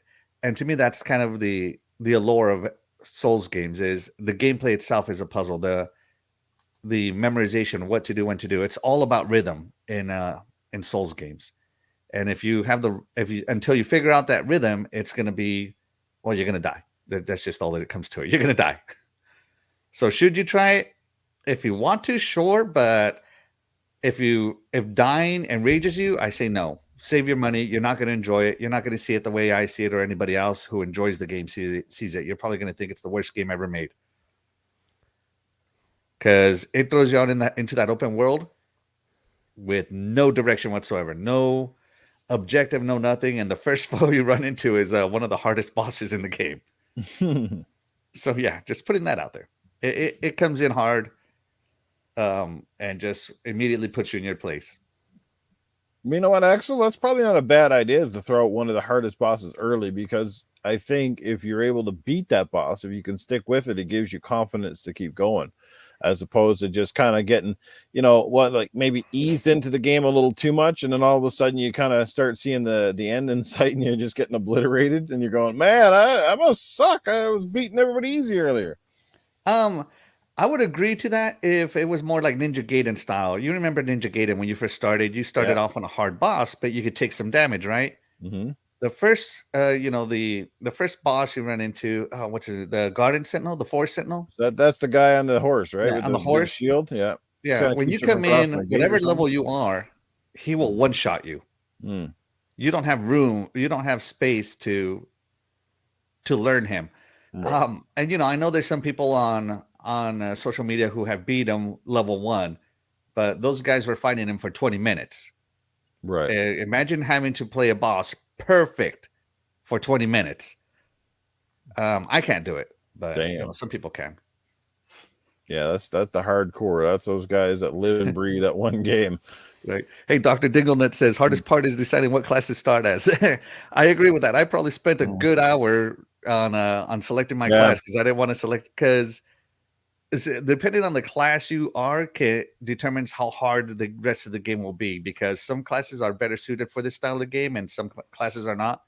And From Software does it on purpose every time. Jerks. Speaking of hard, I was playing Gears 5 last night, community game night. KJ brought over some of his buddies, I think, and they're all playing Gears on PC, and they're all like super like crazy ass levels and shit. Yeah, it was, and they're all super competitive. And anyway, I'll talk about that later in the show. But crazy stuff. Yeah, man, it's good. I like the take, and I'll just say that when it comes to those type of games, I've never said any of them were crap. Never. Go back and find any podcast where I've said those games are crap. You can't do it because I never said it. I never once. I even bought Sekiro full price. Never said it was crap. This game is really cool. It's awesome, but I just couldn't do it. So I got rid of it. It's like if I can't see myself playing it and beating it, then it was just like, what's the point of having it in my collection? Right. But it was amazing. Like the art design, all that stuff. I had no issues. It's just, again, I don't have the patience. Maybe this game could be different. I don't know. I've seen enough people warrant with certain things to make me go, maybe this is the one to finally try and give a serious effort, but I don't know. Yeah, playing Elden Ring is like watching the Oilers. Yes, another terrible loss. I'll say this. Elden Ring is harder than Sekiro. Okay, but at least you have some options to move around, beat some other people. Like you're just not stuck in a narrow-minded quarter and just blocked up against one type of enemy. Yeah, that's true. Like you can, like if an enemy's beating you up, you can go out and grind. But I mean, to me, grinding is not really too fun. Right. But the good news is that there's a lot of world out here to explore, and you won't be grinding really, but you will be boss fighting. There's so many bosses in this game. Lost Forever. Just read that one. See, there you go. Let's see. Dark Souls, you had no choice to fight. As with Elden Ring, you can go do other things. I missed the guy on the horse totally till 25 hours. Wow, 25. Yeah, I tried taking on the Tree Sentinel yesterday. I am a level 22, and I could get him to about a quarter health left, and then he changes his attack speed, and I haven't adjusted to it. He gets me every time. So yeah. All right. I'm still a noob. And let's go over to the old stump on the podcast. Cerebral Paul, what do you think about the Elden Ring and what you played of it so far, my friend? Give us your honest take and let us know. Okay, first let me say, I know I'm probably going to take some heat for some of what I'm going to say, but you Elden Ring boys just need to calm the hell down, all right? I'm just saying. Let me just throw that out there right now.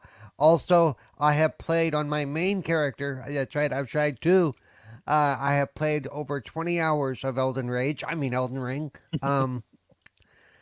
And so here's my take. Look, all I'm doing is farming because it's all I can do. I can't even take out the lesser bosses, and and that character is level 32 or 33.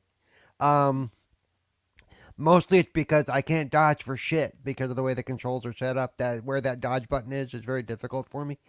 I will say I've noticed some things that I'm sorry, but some other games would be taking heat for. I'm just going down the road and all of a sudden 5 wolves drop out of the sky and I'm out in the open. It's like, where the hell did they come from? I'm sorry, that's not normal. That's not normal. This guy hasn't been attacked in 30 seconds. Let's get Look him. at Sharknado. Let me introduce you to Wolfnado. Yeah, but we all know that if any other game did that, it would take a ding. Because mobs shouldn't be just dropping out of the sky, literally. And it's not just in front of me. All of a sudden, I'm in a circle of wolves because I was moving at the time. It's like, wait a second, this is really screwed up. And I mean, it's a beautiful game. I want to play it. Seriously, that's why I've spent 20 hours on one character and probably 10 on another since Thursday. And it's just a matter of the way it's set up. It's just, last night I hit a point to where I feel like I was just spinning my wheels because no matter how high a level I am, I can't move forward. I've gotten to the point where I can get to the round table. I can go to, I forget what it's called for there's an area with these little black guys with these really nasty, where I can step out, kill one, go back, rinse, repeat, and I get 1,000 runes each time I do it. So that's how I was able to level up the things that everybody don't do that. Play the game the way it's meant to be played. Screw that. I was trying to level up, So keeping within the game itself. Now you have to play it a certain way, or you're not. Oh yeah. Oh, no, those are put in the game to do that. So it's not, you are playing the game the right way. There's several areas that have that. So I had no problem with it, but I know that I can't get any further in the game. I haven't tried any of the co-op stuff because I could be misunderstanding, but apparently the co-op is really just call them in for a boss and then they go away. You can't wander around with your friends and go through the land and stuff. Is that correct? Yes, the bestial sanctum. Thank you. Yeah, you have to be near a summoning pool, right? And the second player and you both cannot leave a certain radius of the summoning pool. If you or the other player leaves, it automatically disconnects. And if you die, it disconnects. And you both have to have over like and over and over again. It's a certain token. Yep. You have to have like a certain token to be able to do it as well. Isn't that right, Axel? Yeah, but the token is easy enough. I mean, you can. Yeah. I can make. They're made off of crafting materials, and I can make maybe 2,000 of them right now. So yeah. I am loaded with crafting materials from spawn die. Right. I was just saying just to because I was under impression too until I read and talked to some other people because I was more excited for the game because I thought it was just like, hey, run with your friends through the land co-op. And then when I found out a lot of that stuff, I was like, I was already kind of not wanting to play the game. But then when I saw that, all the intricacies of that, I was like, that's not a real co-op, so it kind of pushed me away even more. Yeah, it's more or less boss help. That's really all it is. It's boss help. Right. And so unless I have friends because I don't want to do that with total strangers for the same reason I don't tend to multiplayer with total strangers is because I know I'm not good. I don't need them to know I'm not good and send me messages to tell me I'm not good. If I want that, I'll go home and talk to my parents, So now let me get it straight as well. With this game, there's no when you run into a certain boss or you see all these giant creatures, this game is filled with them. There's no level above their head to kind of tell you what you're going up against. Right? You just kind of figure it out on your own. And so basically this game tells you nothing. You better just go hit him and hope that you do some damage. But there are some people you do no damage. Okay, not even a health bar. if you They walk have a Well, health no, bar. you Oh, see a okay. health bar, but there's no scale to it. So I you got okay, know. so if you walk up, you say you hit the boss and notice nothing really happens, then maybe it's time to start running for your life. Is that Well, it? by the time you do that, he's probably going to hit you back, and something's going to happen. Yeah, So you You'll might be find out dead real on quick. that. Okay, So fair enough. so like when you hit them, you can see how much damage you're making. Like, oh, I just did, I don't know, 50 points of damage. Hmm. And I guess it's up to you to see how much of that health bar you take down per hit, and if you want to keep engaging that boss that way. But it's not just your level. And there's another reason why I love Elden Ring. Certain weapons scale with certain stats. Like I'm building a dex build, so I'm getting weapons that stack with dex. Mm-hmm. I can carry great swords, but I do nothing for damage, right? The great swords are the ones that everybody online plays, and they are doing all this damage. But because I'm Dex, I do nothing for damage with Dex swords because I have no strength. Mm. So that's another thing I love about the weapon. About the game. Each weapon has its own scaling, and you can see at the bottom what it scales with and how the scale works. Oh, there's a D level on this, or there's an A level scaling on that. oh, is that what that means? That Yeah, explains yeah. it. Those are the scales. Yeah. So, like, if you have a weapon that says Strength D and Dex D, and everything else blank, that means the only thing that accounts for damage on that weapon is Strength and Dex. So so D is bad, A is good. Well, that might explain Right, some of my that's issues. correct. Yeah. Yeah, and at the beginning you're gonna find nothing but D's. Just so Yeah, that's what I got. Nothing but D's D's. nuts. But No, I'm just kidding. kind of like that's back what- in school, nothing but D's. You know?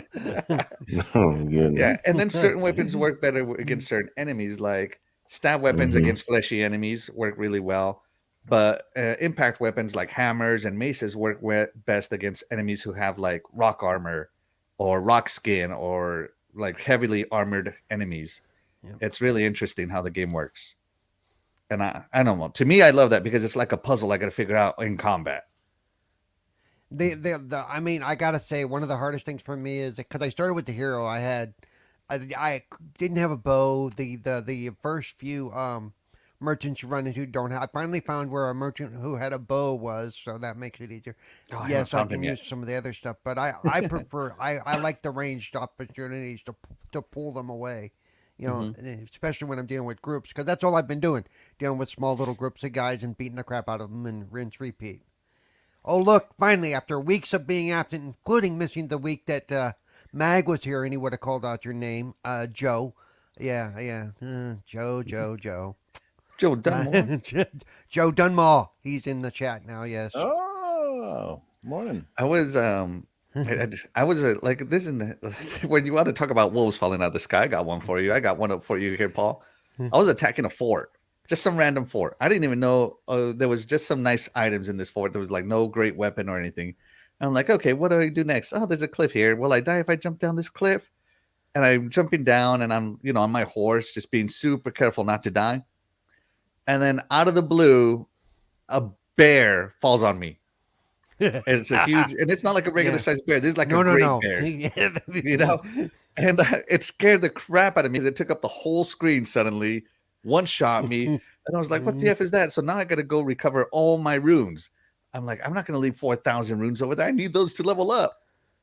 So here I am running back to get my runes, and I'm expecting the bear this time. He doesn't pop up. I grab my runes. I'm like, that was weird. And I'm riding off the side cliff again, and suddenly there he goes again, and I die again. I'm like, where does this bear spawn?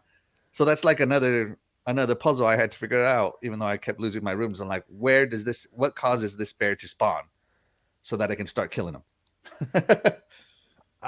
Splendiferous Mag and I both call out Joe when he pops into a chat. We've been doing it for the better part of a year, and it's the way we announce him usually. So yeah, it's just a thing, and Joe's a fan, so don't worry about it. Yeah, don't worry about it. It's just become a trendy thing. When Joe Dunmore shows up, Mag started it, and everybody just kind of does it. I do feel for you, Paul, that that the game has basically become a grind fest because the bosses some of them are super duper aggressive and won't give you space. So I don't know. They really need to do something so that someone like you who can play the game better, enjoy the game, I should say, other than just grinding. I mean, I So don't want to get into it, yeah, but even last night I've taken some crap from people and basically telling me that, I'm not a real gamer if I can't play the game, blah, blah, blah. I'm like, I'm gonna. Yeah, and I must get Just tired block and them. kind of go, yeah, the name's Cerebral Paul's because I have cerebral palsy, Yeah. that sort of thing. Like, duh, Yeah. you know, people don't get it. That's the thing, right? I mean, to the average person Yep. looking at you right now, they Yep. can't tell, they can't tell, right? So, So Nope. what would you say? How would you rate the game though, Paul, from your experience? From my Because I think it's experience, the best game I've ever played. yeah, I'm not gonna go that high. Like I said, I really want to be able to get further in it. Seriously, I really do. It's a beautiful game. I love walking over a crest and seeing these big, gigantic, nasty looking things going, oh, that would be really cool. But if I get anywhere within their sight line, I am dead meat. Uh, you know, thank God for my horse, Right? yeah. Let's go to Scrubners to get him in here before he has to go. And Scrub, I know you don't have it or you haven't played it yet, but it's probably on your radar. And I guess my question to you to change things up a little bit is with the success of Elden Ring right now. Obviously, it's doing really well on Steam. It's actually been a very popular game to stream. It's selling really well. It's obviously From Software's best-selling title ever, which says a lot. It's certainly gone from being like a good seller to now sort of, really making people take notice. So my question for you is, do you think now this is going to open people's eyes in the industry in terms of other developers, and we're going to get an awful lot of copycat style games in the same formula, perhaps?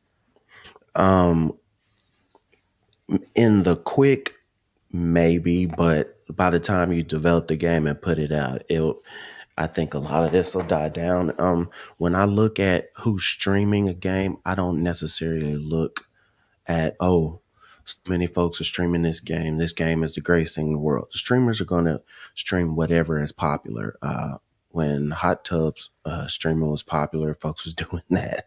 When Fortnite is popular, then Call of Duty's popular, whatever popular game is out, the streamers jump to it.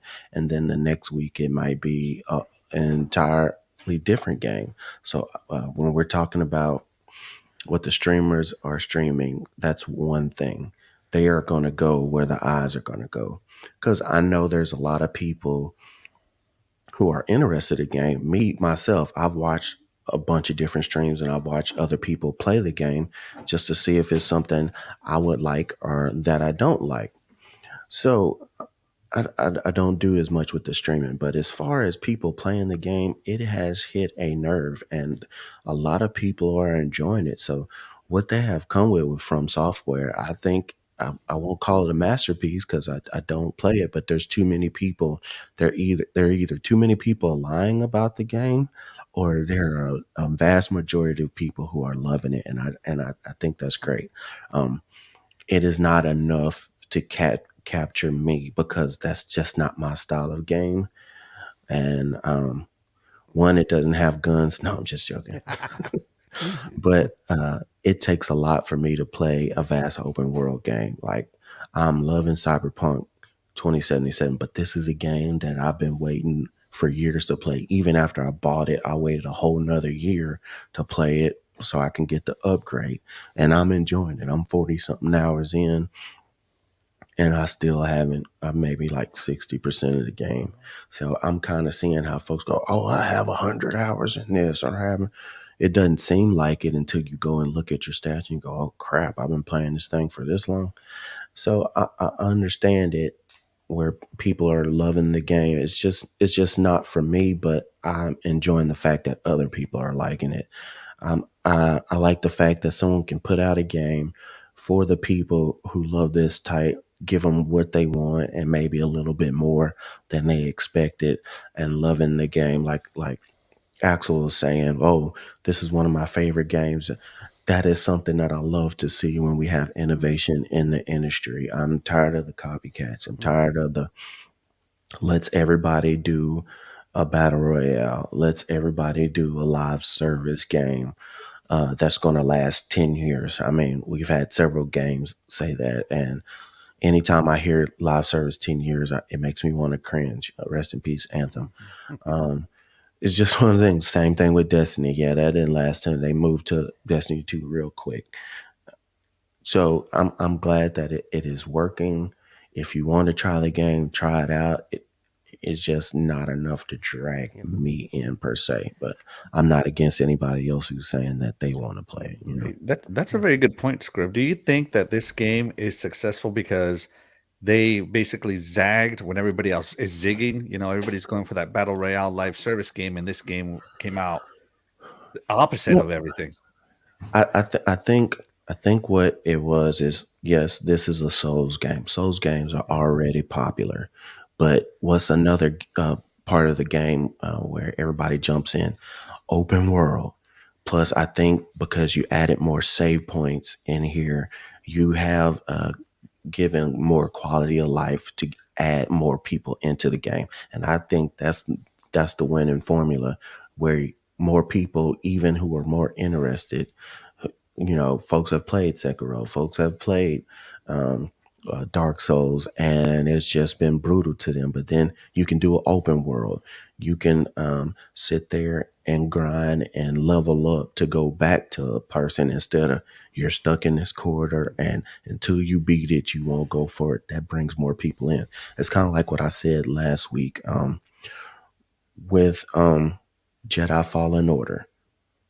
Some of the same stuff that's in Jedi Fallen Order is the same stuff that is in this game. Yes, you go back to a point, you go by the fire, whatever, you meditate. Yes, the enemies pop back up, but you have more chances to, I beat this certain section. Let me go ahead and save right quick. And I don't feel like me dying by this enemy has wasted 40 minutes of my life. I've done all this stuff and then I die and then I had to start this 40 minutes over. If I hit a save point and then I fight this character and it takes me 5 minutes to get to him and fight again, it's not going to wear me down as much. They'll be able to roll, to have all these different kind of characters to fight with. I think expands the game and allows people to say, I will give it a try. Some of it is FOMO. Some of it, people are forcing themselves to do it. But like I said, that many people saying they love it, it's rare you're going to have the Metacritic score and the user score be what they are. Usually it's one or the other, or they're both just trouncing on the game. So and especially since it's not exclusive, I mean, there's less fanboying about this game than anybody else as far as what console it's on. Everybody's just praising it for what it is. So I think they have definitely did something spectacular. I think, let me say real quick, I think the initial popularity is one thing. This is one game where 6 months down the road, I'd like to see how many people have gotten very far into the game. In other words, you know, how many people are going to try it for 20, 30 hours, you know, and then many. give up, you know. And They're if this going is to like give any up. other Souls game, a lot of Right. people will get to that last boss, and this is very real in a Souls game, and you won't be Souls enough to beat them. Like, just throwing But that out there. Those even last before that, bosses are unforgiving. how many of these people that are just trying it for the first time or whatever might be more like me too, and not even get even close to even the first boss, and go, you know what? After 30 hours, 40 hours, this game is not for me, because you know that's going to be the tell. Because yeah, you had there was a lot of FOMO. There's a lot of FOMO with this game, a whole lot. Yes. You know, that's a good point, because the we have very to first think. Souls game. Yeah. Go ahead. The very first Souls game, I grinded a lot to level up to try to get these bosses. So I keep going back and forth to the nearest bonfire. And then I was in some sewers or something. I forget exactly what it's called.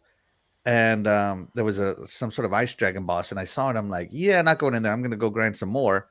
And I ended up getting poisoned by the bad guys. And I had to play with half health. Half my health. And I was dying so much. I rage quit Souls 1. But when I came back and, you know, started thinking about it more and all this stuff, I had to make it through basically past Blighttown at half health. And it is annoying that not only was the sewers a labyrinth, I had to memorize my path to the boss to try to make it there fast, and it took 10 minutes, 15 minutes. So yeah, I do agree with Nurse saying that, hey, you know, those checkpoints being where they are does help, and it really does. Yep. Oh yeah, all I'm and we saying is- also too. Sorry. The most popular game in the world, whatever, you know, you say Call of Duty, God of War, I mean, Horizon Zero Dawn, Halo. Most people do not finish these games. So I don't Well, think no, that. I understand that, but what I'm saying is that the companies jumping on, oh, look how popular this game is. They shouldn't do it. Shouldn't necessarily feed into, let's make 6 more like it. You know, No, at least a week after release, you know. Right, because like I said, by the time that they finish the game, folks are moved on to another. Yes, there's a lot of FOMO on it, and there's a lot of people who want to get online and show, I played it, here what I got, but I don't think most people are going to finish the game because of the difficulty, but because of the grind and how long it takes. But for the folks who love that, I'm totally on board for it. I'm happy for them, for sure. But yeah, I'm about to head on out since it's around All right, man. my time. I thank everybody for coming out.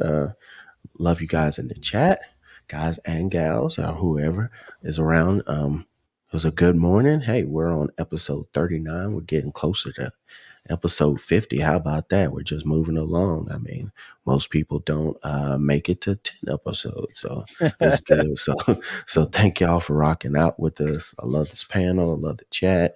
Like I said, like and share this out. I mean, subscribe to News Channel, man. Let's get these numbers up. But yeah, you can catch me on Xbox, you know, Scrub Space Nurse, and Twitter, Scrub Nurse 3. Yeah.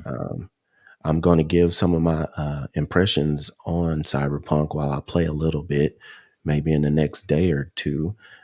So you can see that on Twitch. So that'll be Scrub_Nurse. And then also check us out on Wednesdays nights on Gaming Beyond the Box with Wilmy Hood and the crew, Dre Pool in the chat. So thank you guys. Enjoy the rest of y'all Sunday. Go play some games and have fun. So I'll check you guys later. Y'all have a good one. Awesome, Scrub. Thanks for being here, man. Have yourself a great Sunday. We'll see you next week.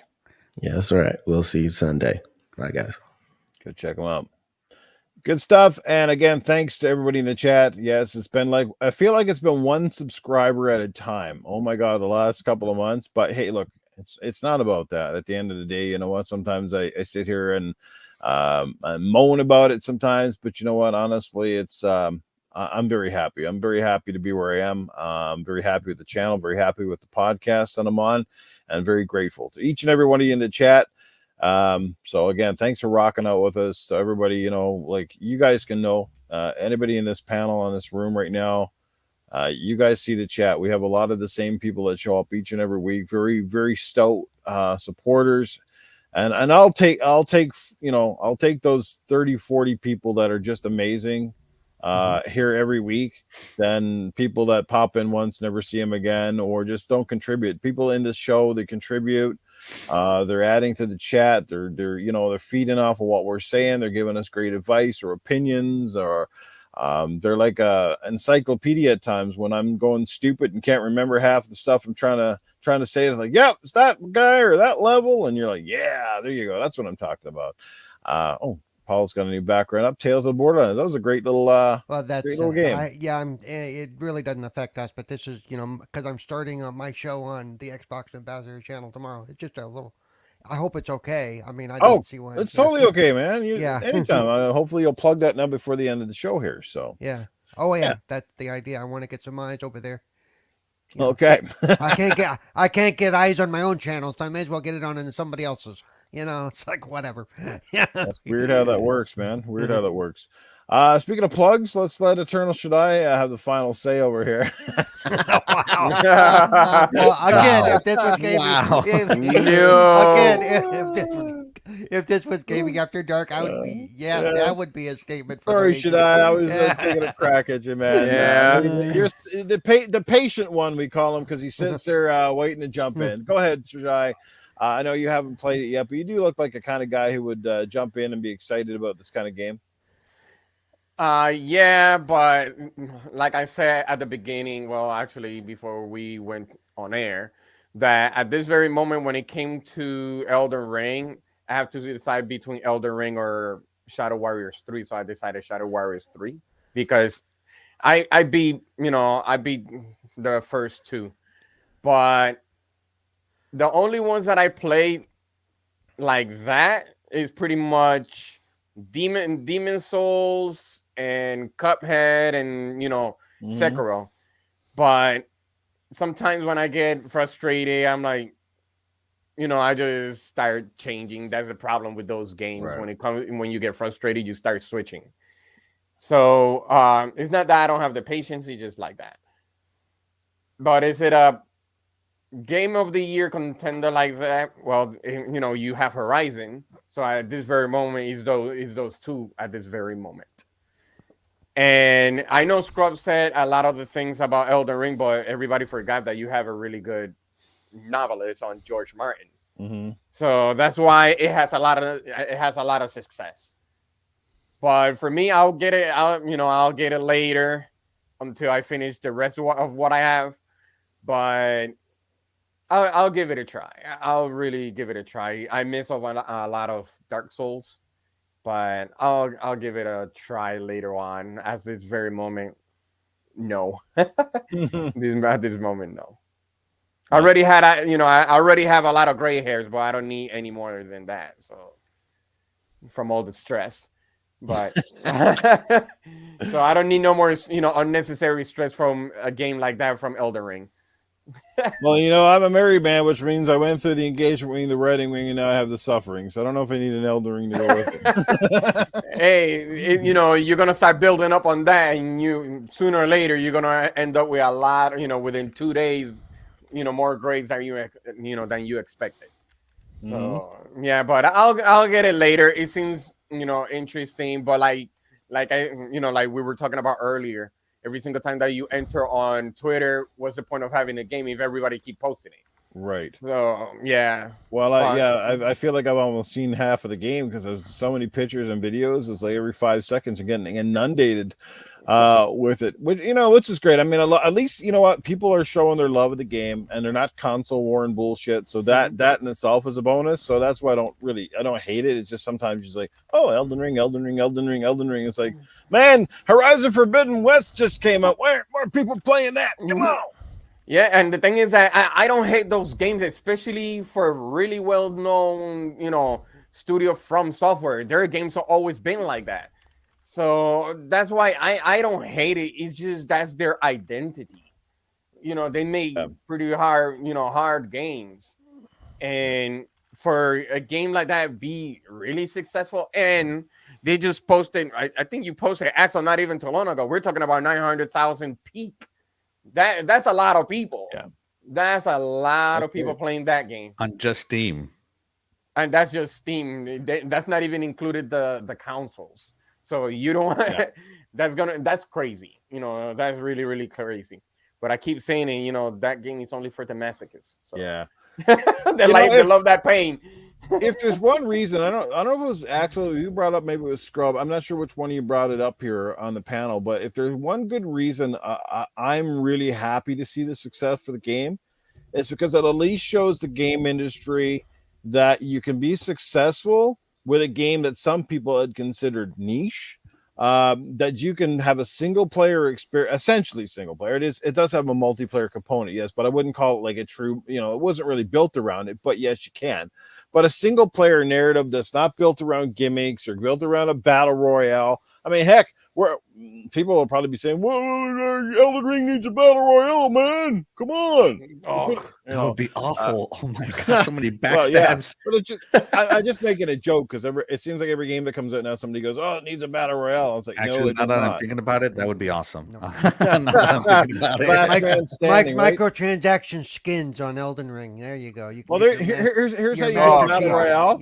And what you do in a battle royale for Elden Ring is you basically do like a ladder tier of bosses, and you see how many people can go through all the bosses, and the last one standing at the end, there's your winner. you're not doing it all together. It's like a like one of those leaderboard things. like a rivals, like a yeah, rival you just thing, see the name sliding up and down on a little bar to the side of your screen to show how your progression goes, and if you can make it all the way to the top tier or something like that. Points for speed, points for different things. That'd be kind of neat. Elden Ring does have PvP. I could only imagine PvP on a big map with loot that you pick up, and you can hide in the bushes and just pop out and surprise backstab somebody.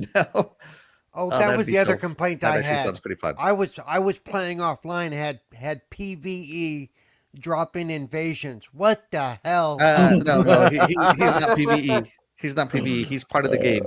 Yeah. He just shows, like, it says, "Oh, so and so invaded your world," and it's a dude. I had like 4 of those notices all at once. Holy shit! Yeah, if you beat him, you get an item. Like I said, I'm all like at the end of the day, man. I'm all for single player games being extremely successful because we are seeing them. They're definitely dwindling compared to they were in the past. So it's nice to see them, like I said, be successful, get that love, and show the industry that it's not just about battle royales and free to play shooters that, can be successful or do well on a stream and stuff like that. So, kudos to that as well, right? If it brings out more great concepts and more games, I just don't want to see everything be an Elder Scrolls an Elden Ring knockoff from here going out, so they're just all trying to be, we've seen them. We've seen a few have tried and failed miserably. Terry brought up one in the chat that had some measure of success, Lords of the Fallen. As a matter of fact, I think they even greenlit a sequel.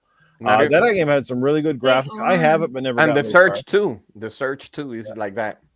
Go ahead, Terry. What were you gonna say? I was like, yeah, they are making a sequel, and I'm excited because like this is like when it comes to like this kind of style of game, like I can't do the From Software games. They're but Lords of the Fallen was like the only one that I played through start to finish and actually enjoyed it versus like Sekiro. I got start to finish and I hated every second. So it's like a completely different feeling. So like Lords of the Fallen, I do recommend it. I mean, that's gonna be one of the weirdest things you hear all day. I went all the way to the end and I hated every minute of it. It's like torturing yourself. She had to win that bet. But what did you win with that bet? I gotta know what made you suffer through that so much that you needed to win whatever that bet was. What did you win? He was supposed to. I don't even think he even paid up, but he was supposed to. He was supposed to give me a tier 3 sub on Twitch. And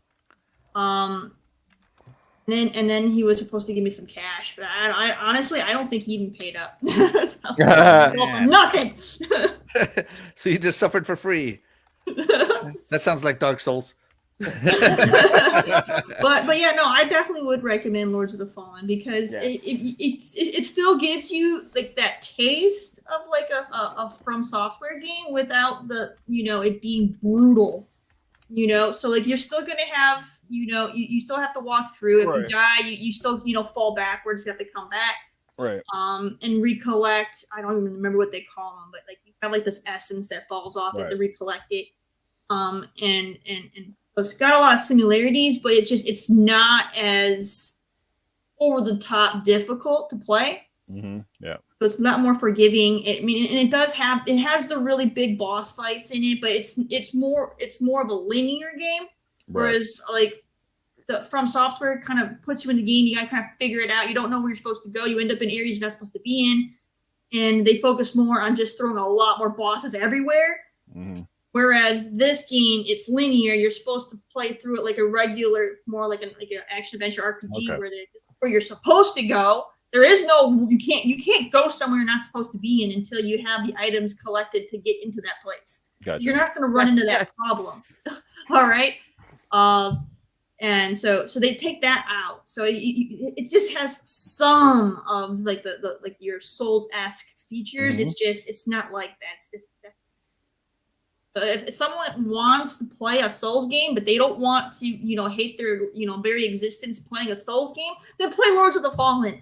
Okay, that's the one I would recommend to play because you kind of get the little taste, but you're not gonna, get spanked all over the game and want to, destroy your controller or something. You know what I mean? So it's a very different. What? experience. Me? No. No. You will destroy his entire console. You're a little too lenient there. But I would say Lords of the Fallen, you get to choose between 3 different classes. They have like their warrior type, their rogue type, and their magic type. I would say, depending on your play style, I will say from me playing through it, the rogue was the hardest. I always play rogue, and this was the one game I could not play rogue on. I ended up hating the game. All right. I did cleric, and I ended up loving the game because I got to do range. The cleric has a spell where you can heal yourself. It does have a cooldown, so you're not going to be spamming that thing. You got to make sure you're staying away from that boss until you get a chance to heal again. Right. Because if you don't have potions, you dead. All right, so it still has some strategy involved, but it made the game more forgiving to where I could still play. I still had a decent challenge, and I was still able to enjoy it, and I felt a sense of accomplishment when I did something versus, okay, I finally beat this guy. I'm freaking wore out. Oh, I gotta do it again. Okay, let's go. Gotcha. Gone. It's gone. So I personally would definitely say play Lords of the Fallen over any From Software game if you don't like From Software's formula. There you go. Straight from Terry, right there. Titan Trago is in the chat. What's going on, brother Titan? Good to see you, and I'll definitely see you again on Tuesday night. We had a few more topics, but I don't think we're going to get into them. They're not really that serious. We're going to talk about Battlefield a little bit, but honestly, we're at the 2-hour mark of the show, and I think it's time to let everybody kind of get out of here. Do we have any more segments? Anybody have anything else? Anything cloud-related this week, Axel? Flight Simulator came to the cloud, but I haven't tested it yet. Okay. And so I have no say-so yet, other than I'm so happy it came to the cloud. I can't wait. What about your take on Steam Deck, perhaps? I know it's a lot of people playing that, and I'm hearing really good things about it. And of course, Steam Deck?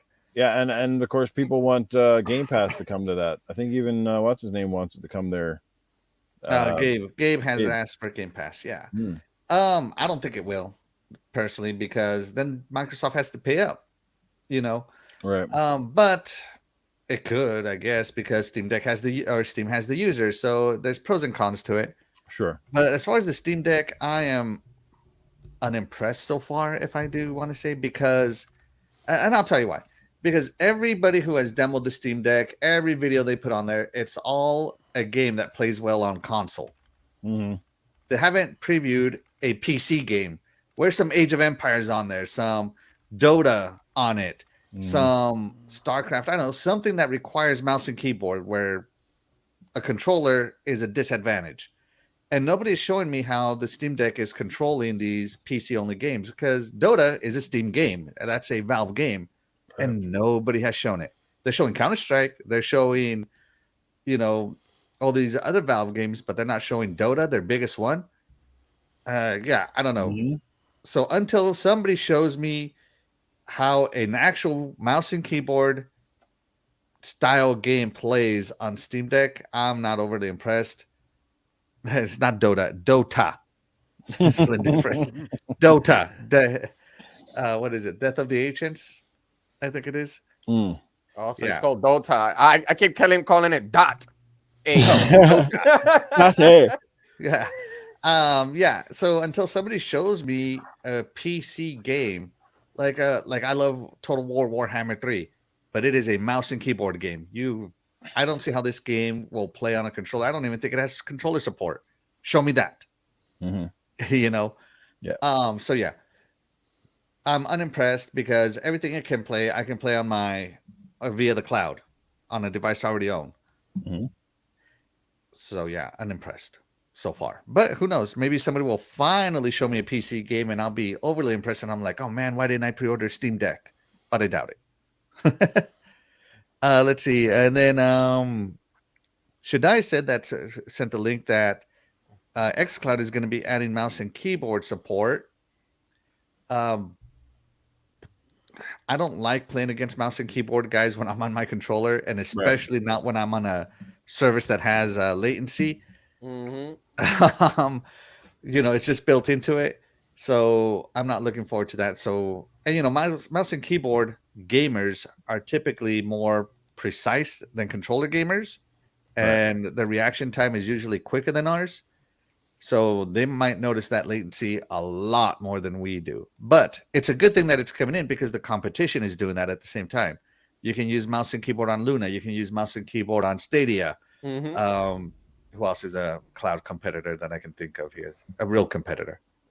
No, that's Well, you basically already it. mentioned Luna, who's not a real competitor, so you know. Oh no, Luna's a real competitor. If you've used it, Well, it's a real competitor. If you're one of the 5 people in the country that use it, yeah, it's a competitor. Yeah. Just wait, man. All Jeff Bezos has to say is has to do is pay all his Twitch. Hey, he's people already to give offering some it free advertising there. He's already offering it for free to us Prime members. So yeah. Yeah. I saw they added it to my Fire Stick, so that kind of makes it Nice. You know, more people might try it. Yeah, I mean, the reason I think that Luna and Stadia aren't as successful as they should be is because you still have to buy the games, whereas Game Pass Ultimate is the cloud service and it includes games, the Game Pass games that are on cloud. Not all of them, but enough of them that you can find something to play, and especially Xbox first party. Nobody else is doing that right now. Yeah. Nice. Yep. Okay. All right, well, we're gonna get out of here and do our outros. Just a couple of side notes. I mean, the Batman is out, and it is obviously getting fantastic critical reviews. And from the users that I've seen, people on Twitter, they are raving about this movie and how Robert Pattinson's been killing it. Apparently, the chemistry between him and Zoe Kravitz as well is good, and this movie's it's scoring well, doing well. And that's a good thing. And I just wanted to remind everybody, you know what? We've had a long, arduous road for nearly, pretty much 2 years now with COVID. One of the hardest hit industries has been the movie industry, with theaters being closed, their main source of income. And me personally, being a guy who likes to put the bucket in the seat, or the seat in the bucket, or the bums in the bucket, get out there and support your local theaters. Go watch some movies now more than ever. If you've been just even hemming and hawing about going to a movie, just go to the movies, guys. Go put your butts in the seat. Go watch a movie in the theater and help support them, because I don't want this to be another one of those in the history books. Oh, you guys remember when you used to go to the theaters and watch a movie? Yeah, that doesn't happen anymore because now everything's streamed online. Don't be one of those. Go to the movie theaters. I know they're kind of expensive, but you know what? In the grand scheme of things, a lot of shit's expensive. So, heck, maybe you can't. Heck, right now, you probably won't even be able to drive to your movie theater anymore. But go to the movies. Go see a movie. Support what you can, please. On behalf of us all, please go see it. Robert Pattinson. Robert Pattinson. That's all I wanted to say. I can't wait to go. I just got to convince. Hopefully, the wife will go on. Probably maybe next week, and we'll see what happens there. And I love the movies. Yeah. You know, Newf's local theaters, like they're gonna see him walking and go, "Oh God, I hope we have the wet vac for when he started his chair." Holy shit! Yeah, it's a quiet part. Anybody hear that barking spider? Every time you get up and leave after 2 hours, it's like, oh, there's a weird aroma coming from that section over there. What the heck? I think that guy got a bad batch of popcorn or something. What's going on? Yeah, I love the movie theater experience. You know, I love taking my wife on dates to the theater. So I was very sad because my wife got here right when the pandemic started. So it's been a while since we went to the theater, and we just returned this month.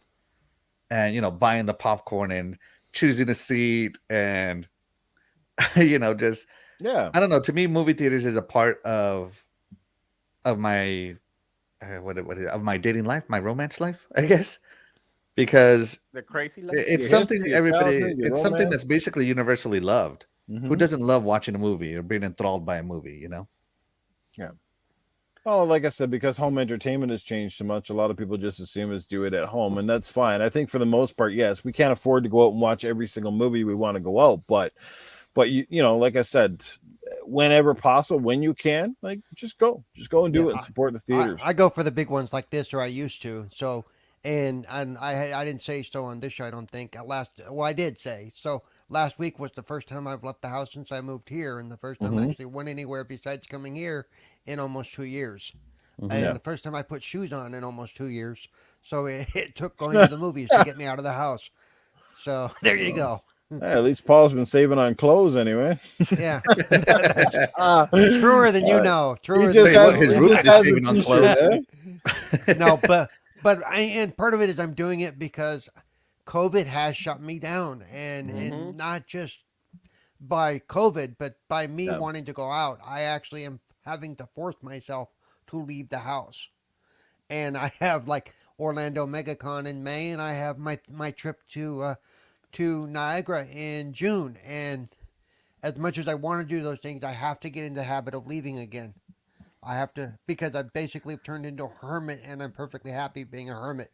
You know, but I have to break those bonds that have been created. So.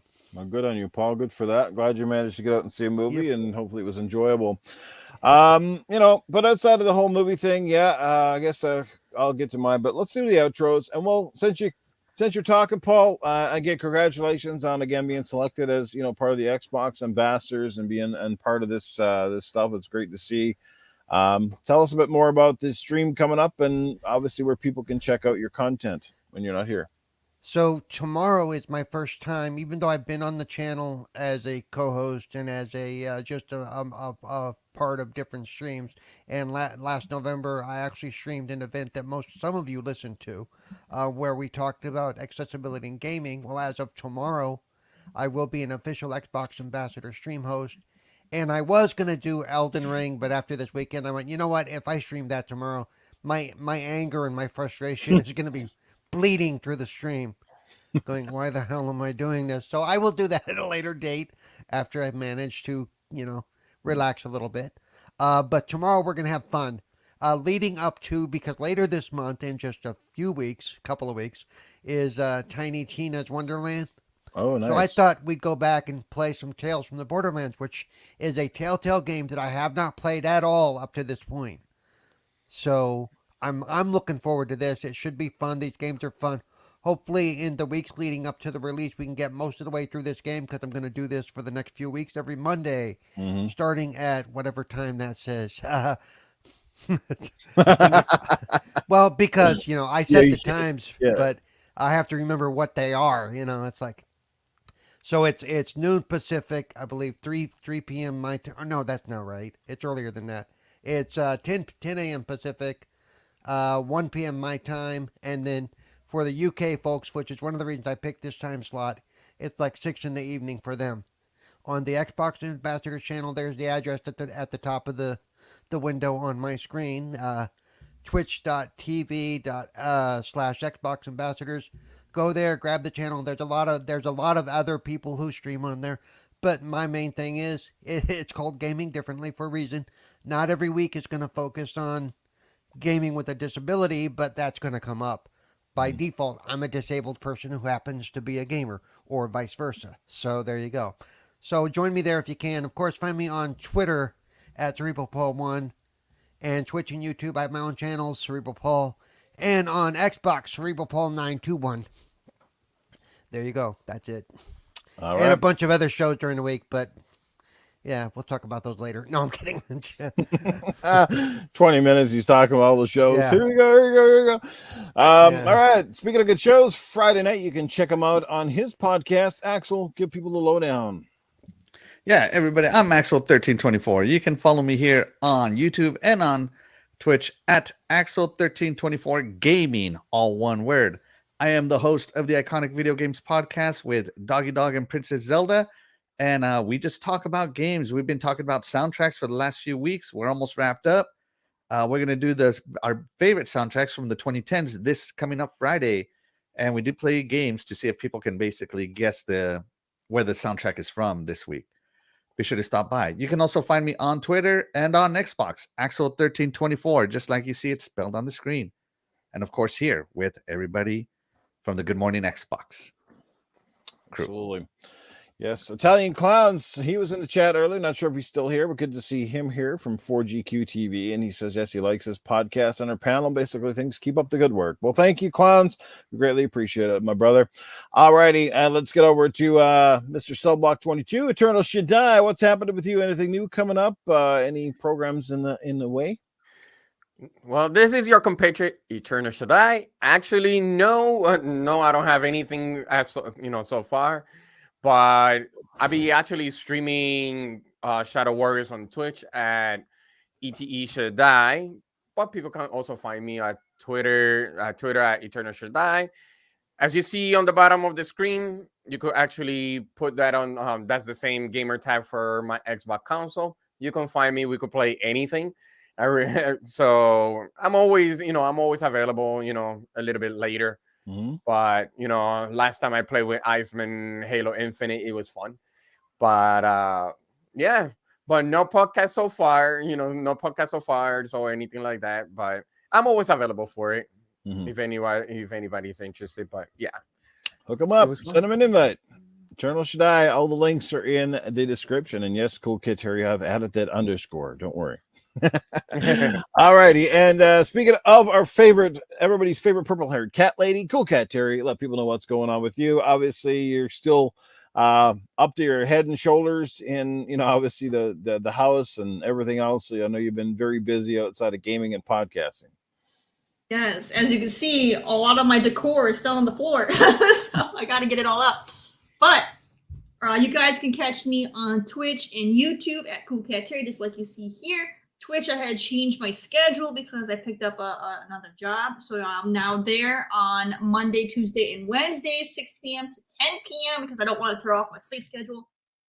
So go ahead and you can check that out. And then YouTube, I post my Just a Glimpse podcast there, as well as on Spotify and Apple and all the other podcast sites. Go and check that stuff. But I haven't been able to post in a while because of moving and then everything else. So I got to try to, reschedule my time so I can get some episodes up. But go ahead and check out my past episodes. There's good stuff in there. The most liked are my movie related ones where I basically berate the films and call out all of their Hollywood BS. So go check that out. It's good times. And then I'm also on Twitter at Coolcat_Terri. And you can always, stay in the know when it comes to indie games and things like that. Fantastic stuff. All right, there you go. You've heard from everybody. And obviously, go again, follow Scrubby as the leave, usually at the 2-hour mark. As for me, you know where to find me, always in the gutter. Yes, Newf Nukem, Mr. Boom Boom Kaboom, Tuesday nights on Gaming After Dark. That is 10 p.m. Eastern. That is 8 p.m. Mountain Time. And back here each and every Sunday with this phenomenal crew and company as we talk about more stuff in the gaming industry. If you haven't seen one of my latest videos, I did sort of an impromptu podcast a couple nights ago there with Peniac Giant. Yes, I'm going to be doing a PlayStation-centric podcast, which will kind of mirror what this one is trying to do, essentially, but a little bit more focused on the PlayStation side of things. If you haven't been listening to this podcast very much, I think one thing you all have to agree is we rarely bring up PlayStation on this show, right? We often, sometimes you have to bring them up to make relevant points on certain things happening in the industry, but anybody who watches this podcast should know by now that we don't do an Xbox show or call it Good Morning Xbox and spend 80% of our time ragging on the competition. Okay, that's not how we roll here. That's not our mission. Everybody has their opinions and their preferences, and we get that. So I'm going to be starting a PlayStation-centric podcast, just to talk about things that are happening on their side of the coin. My co-panel members are going to be Peniac Giant and another guy by the name of PlayStation Bra. He's definitely certainly the Bra. He's a good guy. He's a big PlayStation-centric guy, but he can do it in the way much like Joe Moran, Mr. Badbit does. He speaks PlayStation, but he's not this, PlayStation is everything and Xbox just sucks kind of guy. And I wouldn't bring him in for that. I want diverse opinions, and I want them to be honest about PlayStation, but not come across as that sort of podcast. There's enough other podcasts out there that, call themselves an Xbox show and slam PlayStation every show, or a PlayStation show and slam Xbox. And not going to be that kind of show. Like I said, we'll be honest about it. Don't believe me? Well, you just have to come and watch. When's it going to happen? We don't have the date exactly finalized yet because I got to get a few things set up, but I just know it is coming and coming soon. I look forward to that. So it's going to be a good time. I think it'll be a fun show. We decided to go with a 3-person panel to allow more room for guests, and so that the topics don't get too excessive and we end up with 3.5-hour shows. So, yeah. How dare you just be a gamer?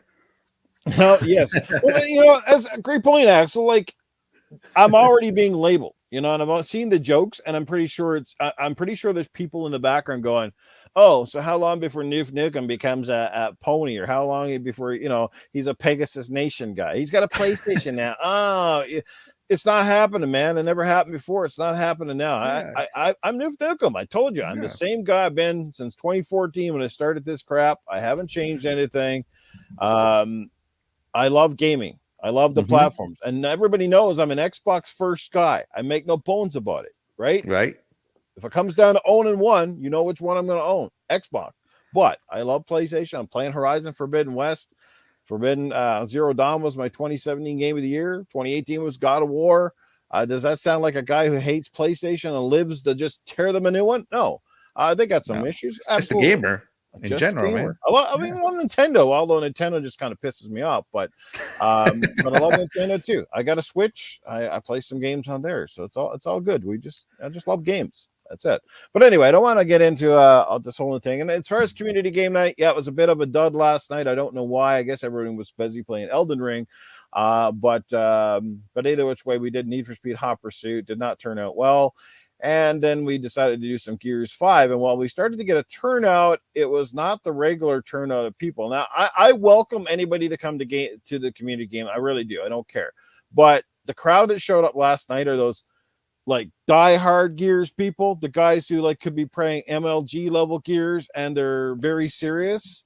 And like, and you weren't even getting that fun vibe. Like, we're just having a good time. You got people that are just like, I don't know. It was just, I had to leave. I was like, enough of this. I can't do this. This is not fun. Way too coordinated for you.